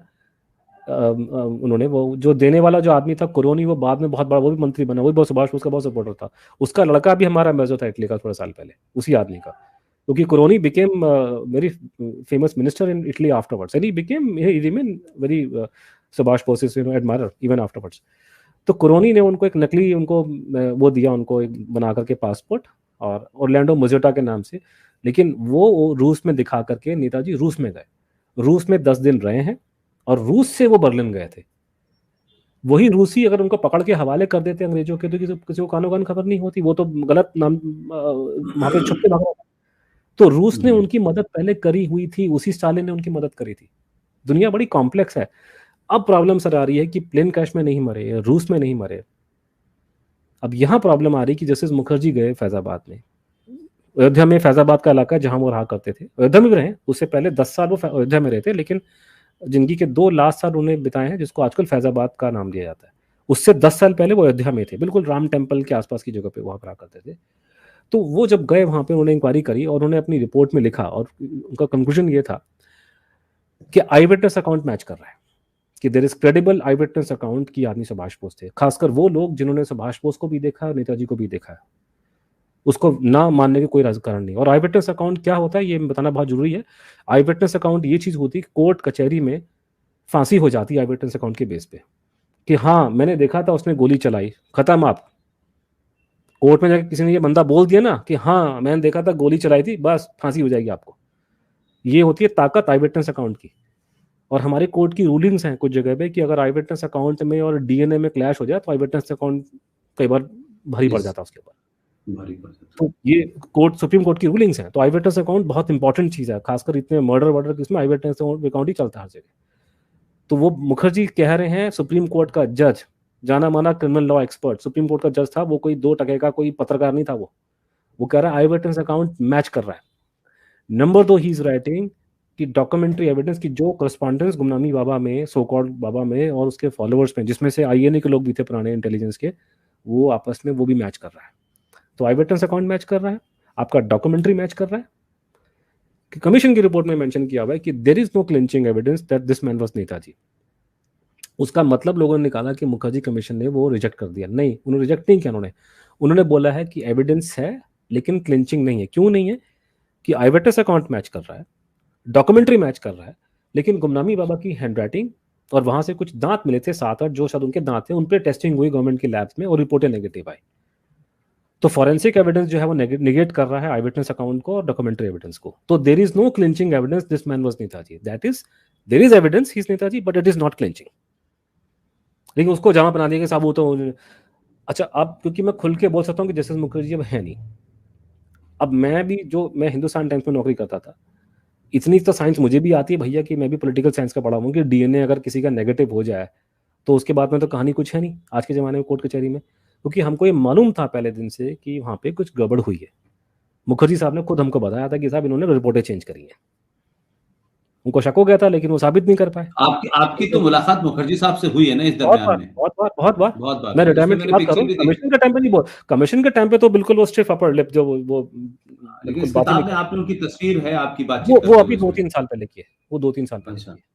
मैं उनके बाद जब वो कमीशन के वो नहीं, वो तो उन्होंने तो बोलना शुरू किया 3-4 साल बाद, मतलब कमीशन के हटने के बाद। अब जब वो कमीशन चेयरमैन थे तब वो हमसे नहीं बात करते थे। ये जो भी बातें बता रहा हूँ कमीशन के टाइम पे उन्होंने बातें हमको, उन्होंने बाद में निकलने के सब, उस टाइम पे तो बिल्कुल बात ही नहीं करते थे, बिल्कुल चुपचाप अपना काम करते थे। तो हमें मालूम था कि गड़बड़ है। और इनफैक्ट जस्टिस मुखर्जी का बाद में किसी ने गलती से रिकॉर्ड हो गया था इंटरव्यू जो अवेलेबल है यूट्यूब पे, उन्होंने कहा कि वो वही आदमी थे लेकिन मैं प्रूव नहीं कर पाया उसको। कोई और केस होता तो हंगामा मच जाता इस पूरे केस के अंदर। एनीहाउ, अब फर्क जो ये पड़ा है कि पिछले बहुत सालों में, खासकर आज जो है हमारे पास में पुख्ता सबूत आ गए हैं कि रिपोर्टों में गड़बड़ी हुई है। वो हम उस पर भी आएंगे। लेकिन अब मैं सवाल आपसे ही पूछता हूँ, सब लोगों से, जो देखने वालों से, कि मुखर्जी कमीशन ये साबित नहीं कर पाई कि गुमनामी बाबा नेताजी थे क्योंकि आई विटनेस अकाउंट मैच कर रहा था और आपका डॉक्यूमेंट्री एविडेंस मैच कर रहा था, लेकिन नेगेटिव रिपोर्टें आई थी। आज अगर हमारे पास में ये एविडेंस है कि वो रिपोर्टें फ्रॉड थी या हमारे पास में उनसे अच्छी रिपोर्टें पड़ी हैं, तो क्या हम कंक्लूजन निकालें फिर? तो मेरा कंक्लूजन बड़ा स्ट्रेट फॉरवर्ड है। जो बात मुझे बोली कि 20 साल पहले कि इंडिया बेस्ट केप्ट सीक्रेट, ये है वो। और ये पंडोरा बॉक्स है खुलने वाला। इसको खोलने के लिए हमें एक के बाद एक सेशन, जैसे हमने आपके साथ, मैंने याद है आप नागपुर में आपको मिला था मैं, हम लोग रात को 2:30, आप थके हुए थे और आप रात को मुझे पता नहीं 1:30 बजे छोड़ा। मुझे आप यकीन मानिए मैं थका हुआ था, लेकिन अनुज भाई the way you describe things ना, मतलब ऐसा लगता है कि आप 1, 2, 3, 4 कंटिन्यू जो आप उसमें चीजें रखते हैं ना जी, अगर आप जैसे हस्ती को 2.5 घंटे बैठ करके रात को थकने के बाद 10:30 से 1:30 बजे तक अगर ये बात समझ आ सकती है, हो सकता है, आप समझ सकते हैं जनता पे क्या असर पड़ेगा इसका कल को ये बात खुल गई तो ये बवाल बहुत तगड़ा मचने वाला है इस पे। अगर तो सरकार को भी, मेरे को लगता है कि मैं ये मान के चल रहा हूँ, अगर बहुत पॉजिटिव होकर सोचूं, कि पानी में कूदने से पहले पानी का टेम्परेचर चेक किया जाएगा। ठंडा तो नहीं है बहुत, तो अभी जो ये हुआ है ना, अभी ये भी टेम्परेचर चेक कर रहे हैं अभी। नहीं तो कल 23 तारीख की घटना के बाद तो पूरे देश का टेम्परेचर चेक हो गया है, जिस तरीके का रिएक्शन पूरी दुनिया में हुआ नहीं, लेकिन बाहर से भी यार मुझे इसमें बहुत सिग्निफिकेंट जो लगा है, जो हमारे विदेश मंत्री ने कल रात को, देर रात को जो ट्वीट किया है, डिफरेंट किया। मैं कहता आज तक किसी विदेश मंत्री ने सुभाष बोस को ऐसे, मैं कहता तो उन्होंने इनडायरेक्टली इंडिकेट किया कि आज का नया भारत जो है नहीं छोड़ेगा इन चीजों को।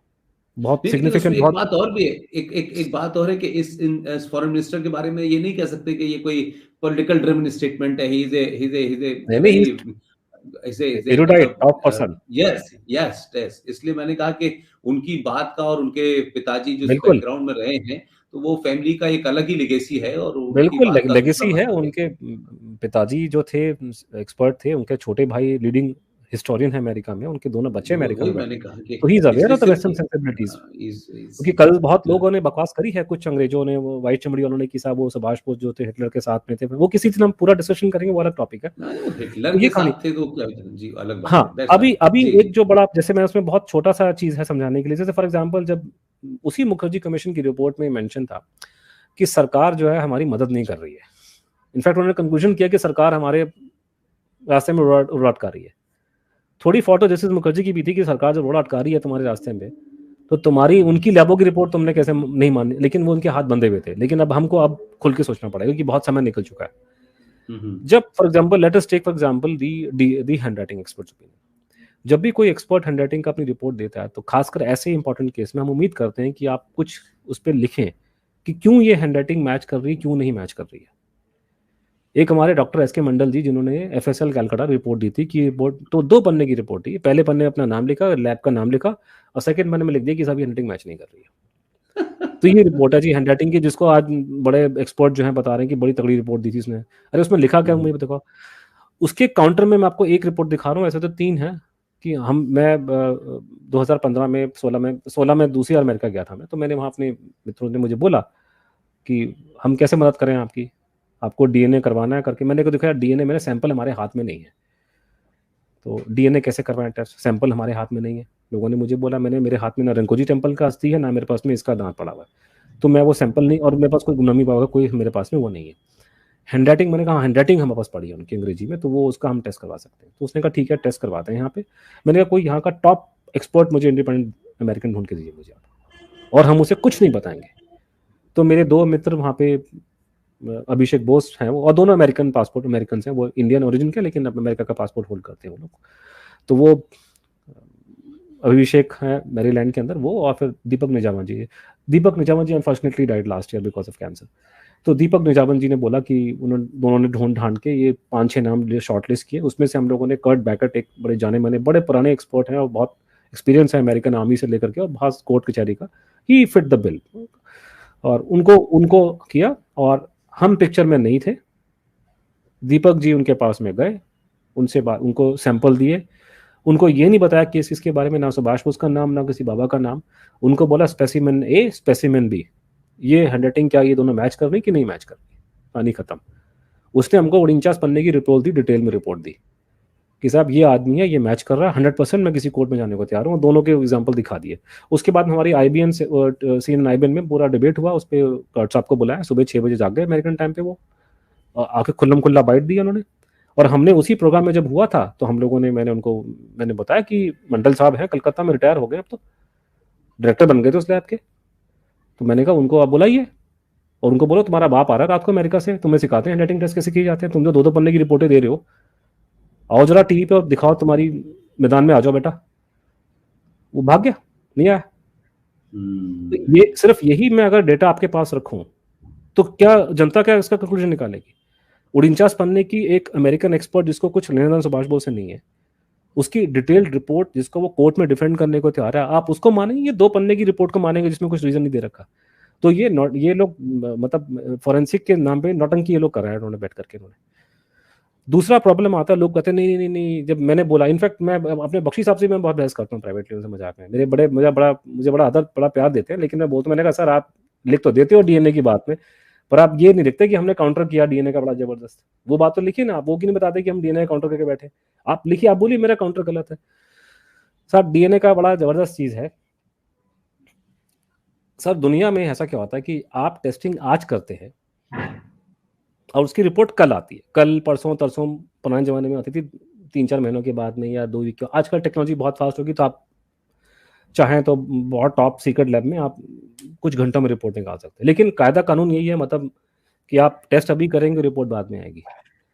हमारे भारतवर्ष में ऐसी साइंस है कि आप टेस्टिंग आज करोगे, उसका कंक्लूजन 6 महीने पहले आपको मालूम चल जाता है। मतलब यूरोप अमेरिका की एडवांस लैब में आप टेस्टिंग करते हैं, उसका रिजल्ट उसका बाद में आता है, 1 वीक बाद में। हम लोग की ऐसी साइंस है कि टेस्टिंग हम आज करेंगे, लेकिन उसका रिजल्ट हमको टेस्ट करने से 6 महीने पहले मालूम होता है। तो या तो मुझे कोई प्रॉब्लम है समझने में, या तो किसी के पास में टाइम मशीन है, या फिर भगवान ने कोई ऐसा टैलेंट किसी को दिया है, हिंदुस्तान में ऐसी साइंस आ गई है। ये तो कोई नोबेल प्राइज मिलना चाहिए लोगों को, कलकत्ता सीएफएस वालों को। भैया कौन सी तुम्हारी साइंस, कैसे तुम्हें मालूम चल गया 6 महीने पहले कि ये मैच कर रहा है कि नहीं कर रहा? वो स्टोरी अपने प्लांट हो जाती है बंगाली खारों के अंदर जाकर के। दूसरा उसमें प्रॉब्लम एक और, तो उसमें वहाँ पे क्लियर कट फ्रॉड जो है वो दिखाई दे रहा है, और फ्रॉड होता है। मैं लोगों को बताता फिरता हूँ हर जगह पे, वो ये बोलता रहता हूँ कि देखिए मैं पॉलिटिकल साइंस का स्टूडेंट रह चुका हूँ, एमए पॉलिटिकल साइंस मैंने की हुई है। और हम जब गए थे अपने कॉलेज में, तो हमारे सर ने हमको बताई थी एक बात कि केमिस्ट्री जो है वो साइंस होती है, बायोलॉजी भी साइंस होती है, फिजिक्स भी साइंस होती है, लेकिन सारी साइंस की माँ होती है पॉलिटिकल साइंस। उसका एग्जाम्पल आपको मैंने ये उनको बताया था कि ये आपके सामने हड्डी है, आप साइंस से ये पता लगा सकते हैं कि हड्डी किसकी है, लेकिन पॉलिटिकल साइंस वो चीज़ है मुझे, मैं साबित कर दूंगा कि हड्डी अलाउद्दीन खिलजी की है। ऊपर से फोन आएगा, बटा लिख दे, रिपोर्ट में वो लिख देगा। और उसके एग्जाम्पल है हमारे सामने।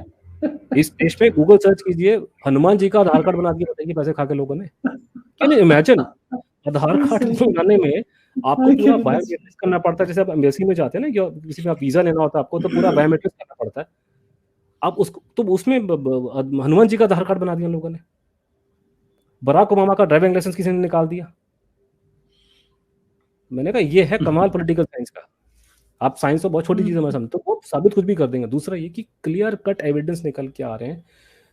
लोगों के दिमाग में ये फितूर है कि डीएनए की रिपोर्टें बिल्कुल चेंज होती हैं।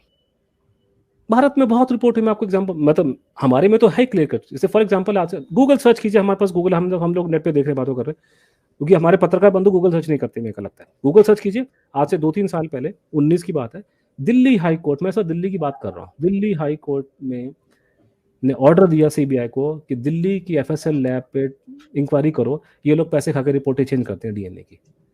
और फिर ढूंढिए, उसके बाद रिपोर्ट निकल के आ रही है, सीबीआई की एफआईआर पड़ी है हमारे इंटरनेट के ऊपर हर जगह पे, कि उन्होंने फॉर्मर डेप्यूटी डायरेक्टर को अरेस्ट किया कि वो रिपोर्टें चेंज कर रहा था पैसे लेकर के। तो रिपोर्टें चेंज करना डीएनए की कोई बड़ा, वो खासकर हमारा जो कंट्री बहुत साइंटिफिक है, हम तो ऐसे कर देंगे। एक और केस थोड़े दिन पहले हुआ था आज, अभी मतलब उसमें ये हुआ था कि कोई व्यक्ति, कोई बहुत बड़ा कोई रेल दुर्घटना हुई थी बंगाल के अंदर, और उसमें कोई बंधु मर गया। मरने के बाद में उसके माता पिता को मिल गया कंपनसेशन, और उसकी बहन को मिल गई नौकरी, और रिपोर्ट दे रहा है सीएफएसएल कलकत्ता के साहब ये डीएनए जो है इसका, क्योंकि बॉडी शायद नहीं मिली, उनकी बॉडी सारी परख छोड़ गए मेरे ख्याल से उसमें, तो कोई हड्डी बड्डी जोड़ के उन्होंने टेस्ट करा के रिपोर्ट निकाल दी उन्होंने करके।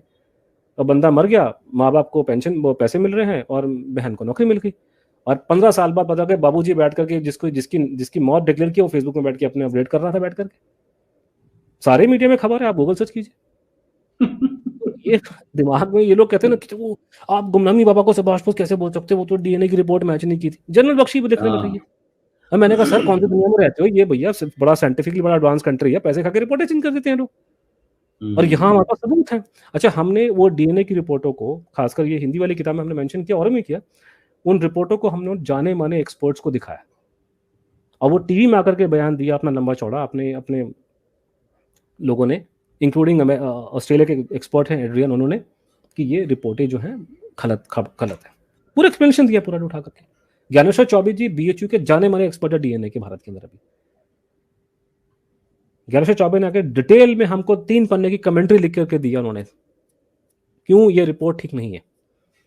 तो मैं एक्सपर्ट नहीं हूँ डीएनए का, तो हम लोगों ने कंसल्ट किया एक्सपर्ट्स को।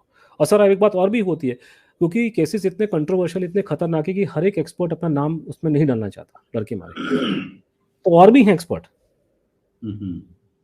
तो वो रिपोर्ट में बिल्कुल घपलेबाजी है, और वो सारे पॉइंट रिकॉर्ड पर हैं, हमने किताब मेंशन किए हुए। कोई जवाब देने को तैयार नहीं होता। जब हम टीवी पर डिबेट होती तो लोग भाग जाते मैदान छोड़ करके। और वही बात है कि आप नेगेशन में रहेंगे, अब जनरल साहब भी नेगेशन में, नहीं वो तो डीएनए मैच नहीं होता। अरे सर मैं आपको बोल रहा हूँ ना डीएनए में, आप उसे काउंटर कीजिए ना भाई। मैं आपको दिखा रहा हूँ अमेरिकन एक्सपर्ट की रिपोर्ट, मैं आपको अशोक कश्यप की रिपोर्ट दिखा रहा हूँ, मैं आपको बीलाल की रिपोर्ट दिखा रहा हूँ। There are far more superior to the third rate government reports की हैंडराइटिंग मैच कर रही है। How can you not consider them? और वो लोग अगर उन आदमियों को टीवी पे लोग बुला के उनसे बाइट, ऐसा नहीं कि हवा में थी, उनके बाइट्स हुए हैं, टाइम्स नाउ में बाइट में, आज तक में बाइट्स हुए हैं लोग के, लोग चैनल्स में आके बात कर रहे हैं, वो तो हमारी किस्मत है कि वो अशोक कश्यप चल बसे हैं, वो तो अभी बाइडेन, तो मैं उनको बोलता आके आपसे बात करते हैं, बड़े जाने वाले एक्सपर्ट है हैंडराइटिंग के। तो so that's all to it. उसी को लेके अब वो मैं नहीं मानूंगा, मैं अभी के दिल है कि मानता नहीं है, मैं तुम्हारा दिल नहीं मानेगा तो भैया मैं तो कोई बाबा हूं नहीं। दिल तो है फिर कि उसका मानता तो नहीं, तो एविडेंस नहीं है ना कि मेरा दिल नहीं फिर मानता, आप नहीं अब आप एविडेंस अपनी है। ख्वाहिश को खबर बनाए तो फिर इसका इलाज नहीं भाई। बिल्कुल। तो दैट्स ये राइट, चीज़ है कि हमें इसको गुमनामी बाबा इशू पे हमको जो पहली बात ध्यान रखनी है, इससे पहले कि हम इसमें इसके इश्यूज पे जाएं, कि दिल है कि मानता नहीं है को साइड पे रख लें पहले। ये दिल का मामला नहीं है, दिमाग का मामला है। अगर एविडेंस मैच कर रहा है, हैंडराइटिंग में आप समझते हैं कि जिन लोगों ने उनको देखा था वो क्या पागल थे क्या? और उनका क्या इंटरेस्ट वो हो सकता है भाई? वो तो किसी पॉलिटिकल पार्टी के भी नहीं थे कि उनका कोई इंटरेस्ट हो गया बताना है कि उनके, नहीं बताना है। मैं आपको 2 लोग के नाम गिनाता हूँ जो उनके कांटेक्ट में थे। एक थे पवित्र मोहन रॉय, वो आदमी आईएन इंटेलिजेंस डॉक्टर थे वैसे मेडिकल, लेकिन वो सुभाष बोस के साथ जुड़ गए। उस आदमी ने अपने 20 बच्चों को छोड़ दिया सुभाष बोस की फ्रीडम फाइट के लिए, देश के लिए। ये उसका सेक्रीफाइस है। ऐसे बहुत से लोग हैं जिन्होंने फ्रीडम फाइट के दौरान शादी नहीं करी होगी, लेकिन जिसने शादी कर ली, जिसके 20 बच्चों को छोड़ना कितना बड़ा सेक्रीफाइस है ये वही जानेगा। उसने 20 बच्चों को छोड़ दिया, खैर बाद में मिल गए, अभी सब कुछ ठीक ठाक हो गया था, लेकिन उनको छोड़ छाड़ के भाग गया कि मैंने लड़ाई लड़नी है देश के लिए। और ये आदमी आईएनए का सीक्रेट सर्विस का जो मिशन थे, जो सुभाष बोस ने चुन चुन करके बंदों को भेजा था यहाँ सबोटाज करने के लिए, टॉप सीक्रेट सबमरीन से लोग ड्रॉप किए थे, पकड़े गए सारे, मुखबरी में मारे, बहुत को टॉर्चर करके मार दिया गया। पवित्र मोहन राय को फांसी हो गई थी, वो तो बाद में किस्मत से छूट गए वो लोग। तो वो आदमी अपनी जान सेक्रीफाइस सुभाष बोस के लिए कर चुका था, बाद में एमएलए बना है इलेक्शन जीत करके, फिर कांटेक्ट में आता है। वाई विल मैं क्यों नहीं विश्वास करूंगा उस आदमी की बात का? वो क्यों झूठ बोलेगा, उसके बच्चे क्यों झूठ बोलेंगे? दूसरा नाम लीला रॉय, उनका कोई रिलेशनशिप नहीं है पवित्र मोहन राय के साथ में। लीला रॉय जो थी वो सुभाष बोस के 2-3 साल छोटी सी उम्र में सिर्फ, और वो इतनी महान महिला थी। ज्यादातर ये जो हमारे रेवोल्यूशनरी फ्रीडम फाइटर थे जो गोली वोली मार के वायलेंस करते थे, ज्यादातर मिडिल क्लास के लोग आया करते थे, बड़े साहबों के बच्चे ये काम नहीं करते थे मारपीट के वो। तो लीला रॉय के फादर थे राय बहादुर, उनके दादाजी मेरे ख्याल से डिस्ट्रिक्ट मजिस्ट्रेट थे। तो वो ऐसे घर से आती थी वो, और वो मेरे ख्याल से वो उस इलाके में पूरे ढाका में उस समय पहली लड़की थी जिसने एमए में इंग्लिश मीडियम एमए इंग्लिश में किया था उसमें वो। और उनका सुभाष बोस से तब से बातचीत थी जब से दोनों टीनेजर थे, कि नेताजी के फादर भी राय बहादुर थे, उनके फादर भी राय बहादुर थे। उनकी हैसियत वो थी उस औरत की। और उनकी पार्लियामेंट में फोटो लगी हुई है, लगवाने वाले डॉक्टर मनमोहन सिंह के टाइम पे लगी है। और पार्लियामेंट में गिनती के 3-4 हैं बंगाल के लोग जिनकी फोटो लगी हैं, और वो भी पार्लियामेंट में जिसकी फोटो लगी हो वो भी वो व्यक्ति जो किस कांग्रेस पार्टी का ना हो, तो कोई बड़ा महान व्यक्ति होगा। तो ये वो है लीला रॉय। तो why would she tell a lie? उनको सुभाष बोस का पता नहीं है कि जिसको बचपन से जानती है। तो इस तरह की बहुत सी चीजें निकल के आ रही है, लेकिन वही हमने जैसे किताब में डिटेल में दिया कि वो सारी बातों को बैठ करके ऐसे बताना बड़ा मुश्किल होता है। जब मैं अपने लेक्चर देता हूँ तो मैं पावर पॉइंट प्रेजेंटेशन करता हूँ, दिखाता हूँ, देखो ये लीला की फोटोग्राफ है, ये उनका लेटर है, ये सुभाष बोस से सारी गुमनामी बाबा से मिलने के बाद उसने बोला कि मेरे भाई को बताओ मेरे बारे में, सेजदा को बताओ, मेरे दोस्त को बताओ मेरे बारे में। तो बताया 5-6 लोग को, डॉक्टर आरसी मजूमदार को बताओ मेरे बारे में। तो उन्होंने गिनती के नाम गिनाए 6-7 कि इन लोगों को मेरे बारे में बताओ। और भाई को मालूम चला, भाई को। और एक बात और, जो सुभाष बोस की फैमिली जो गड़बड़ कर रही है आज के ज़माने में, इनकी फैमिली का स्टैंड था 1973 में कि सुभाष बोस जिंदा है और बाहर निकल के नहीं आ पा रहे क्योंकि उन पर वॉर क्राइम्स का चार्ज लगा हुआ के ऊपर। आज फैमिली वाले पता नहीं क्या क्या बातें, उनकी मतलब जो ओरिजिनल लोगों के बच्चे अजीब अजीब सी बातें बोल रहे हैं कांग्रेस पार्टी की और कम्युनिस्ट पार्टी के प्रभाव में आकर के। तो ये मुझे लगता है पॉलिटिकल बेनिफिट्स के हिसाब से शायद वो सारी चीजें चल रही हैं। गुमनामी बाबा के हाथ की हैंडराइटिंग में लिखा हुआ है कि कांग्रेस पार्टी ने मेरी फैमिली को कॉम्प्रोमाइज किया, सिवाय अपने बड़े भाई सेजदा वर्ड यूज करते हैं वो मंजले भैया को, सेजदा सुरेश के और मेरा एक भतीजे का नाम लिया, इसके अलावा मेरी फैमिली कॉम्प्रोमाइज, उन्होंने हाथ से लिखा, हमने किताब में छापा अपनी मोटी वाली किताब में, कॉम्प्रोमाइज हुई मेरी फैमिली। तो वो बड़ा बहुत ज्यादा रुलाने वाला, मतलब आप पढ़ेंगे ना पूरा, जब उनके आपस में पत्राचार हो रहा है, उनसे बातचीत हो रही है, तो एक 19 उसमें लेटर उन्होंने लिखा लीला रॉय को उन्होंने, तो उसका आंसर आता है लीला रॉय का कि जिस तरीके की तुम बंगला यूज कर, जैसे तुम्हारी भाषा है, जिस तरह के तुम मुहावरे यूज कर रहे हो, कोई बच्चा पहचान जाएगा कि तुम कौन हो। उसका आंसर, अच्छा ऐसी बात है, मैं अपनी हैंडराइटिंग जरा कोशिश करता हूँ चेंज करने की। So he was trying to change his handwriting. तो वो लाल साहब ने पकड़ लिया एक्सपर्ट हैंडराइटिंग के कि देखो बेटा ये तो अपनी हैंडराइटिंग चेंज करने की कोशिश कर रहे थे, लिखने का स्टाइल चेंज कर रहे हैं। स्टाइल पे तो कंप्लेन नहीं कर सकता वो, लैंग्वेज पे, वोकेबुलरी पे, लेकिन वो क्या कर रहे थे, अलग अलग स्ट्रोक मारे. But no, you can not sir, you can change. You may be Subhash Chandra Bose, but you can not fool an handwriting expert. कोशिश कर रहे थे अपनी हैंडराइटिंग चेंज करने की, स्टाइल भी चेंज किया बहुत ज़्यादा, कैपिटल में लिखेंगे, कुछ करेंगे, लेकिन वो पकड़ लेता है एक्सपर्ट. उसने कहा नहीं, 18 साल की उम्र के बाद में आपकी हैंडराइटिंग चेंज नहीं हो सकती, वो पकड़ लेंगे हम लोग. और खासकर तब जब आपके पास में हैंडराइटिंग के सैंपल्स बहुत सारे हों. ज़्यादातर हम जो हम करते हैं, फॉर्जरी करते हैं एक सिग्नेचर के ऊपर. ये तो पूरा स्पेक्ट्रम अवेलेबल है ना, कि 1960 से लेकर 80 तक की गुमनामी बाबू की हैंडराइटिंग अवेलेबल है, और नेताजी की अवेलेबल है 20 से 40 तक की. तो आपके पास पूरा स्पेक्ट्रम निकल के आता है. और वो जब चेक करते हैं एक्सपर्ट हैंडराइटिंग के, तो वो ये नहीं देखते कि हैंडराइटिंग आपस में देखने में कैसी लग रही है. वो ये देखते हैं क्योंकि हैंडराइटिंग जो हम लिखते हैं तो दिमाग से सिग्नल्स आते हैं आपके, तो वो नोट करते हैं कि ये सिग्नल कैसा आ रहा है, कैसे आता है लिखने का स्टाइल. क्योंकि कई बार आप नोट करेंगे ना सैंपल अगर गुमनामी बाबा की और नेताजी के, भाई नेताजी की उम्र है 25 साल और गुमनामी बाबा की उम्र है 85 ईयर्स ओल्ड, तो 85 साल के और 25 ईयर ओल्ड की हैंडराइटिंग बिल्कुल नहीं मैच करेगी.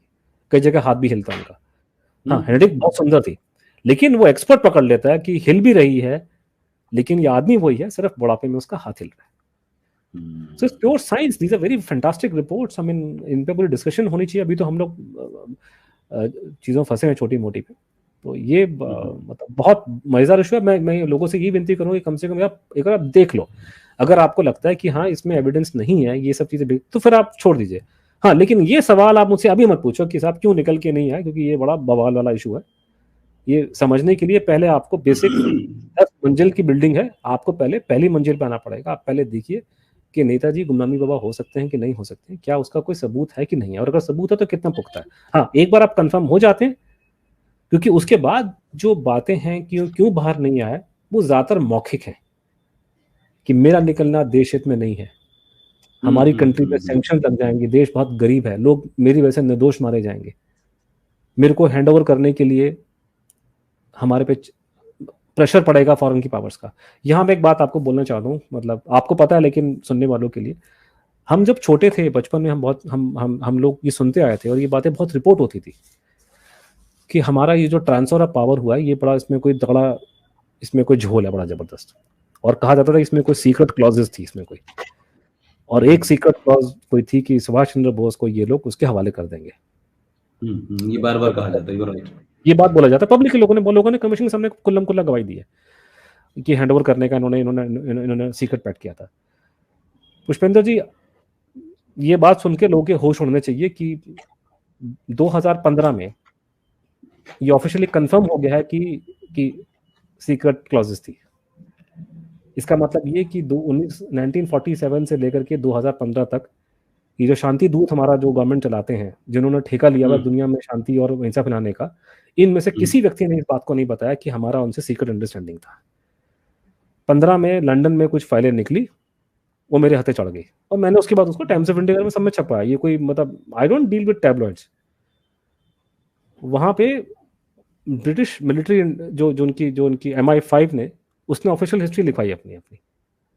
उन्होंने वहां एडमिट कर लिया कि जब हमारा ये हुआ था तो there some secret clauses, secret protocol थे, और एक प्रोटोकॉल को उन्होंने मतलब MI5 ने पब्लिक कर दिया. और भी होंगे, लेकिन MI5 ने पब्लिक करा अपना प्रोटोकॉल. उसने प्रोटोकॉल पब्लिक कर दिया उन्होंने अपनी ऑफिशियल हिस्ट्री के अंदर, जो उनकी वेबसाइट में मिल जाता है बाय द वे आजकल तो, कि हमारा प्रोटोकॉल ये था कि भारत के अंदर हम लोगों ने एक सिक्योरिटी लियाजन ऑफिसर को बिठाया, SLO का ऑफिस को खोला गया, और वो SLO जो था वो हमारा IB का सुपर बॉस था, और वो यूजुअली किसी पुराने जमाने के साहब को रखते थे जिसने अंग्रेजों के जमाने में जासूसी की होगी हमारी, अंग्रेज को वहां रखते थे, और ये IB के डायरेक्टर जाकर सलूट मारते थे कि साहब ये लो हमारी फाइल है.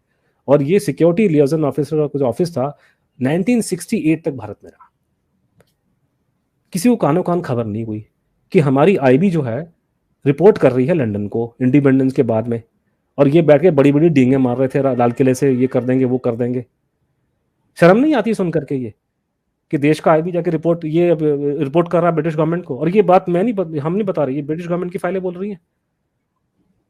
मैंने सूचना का अधिकार में एप्लीकेशन लगाई, अब बात कर रहा हूँ मोदी गवर्नमेंट की. उनको पूछा भैया आपकी चिट्ठियां मिल रही हैं लंदन से, आपने सुभाष बोस पे जासूसी करके आपने इंफॉर्मेशन फॉरवर्ड करी है उनको इंडिपेंडेंस के बाद में, आप मुखबिरी कर रहे थे अंग्रेजों की, आप लोग की आपकी सरकार,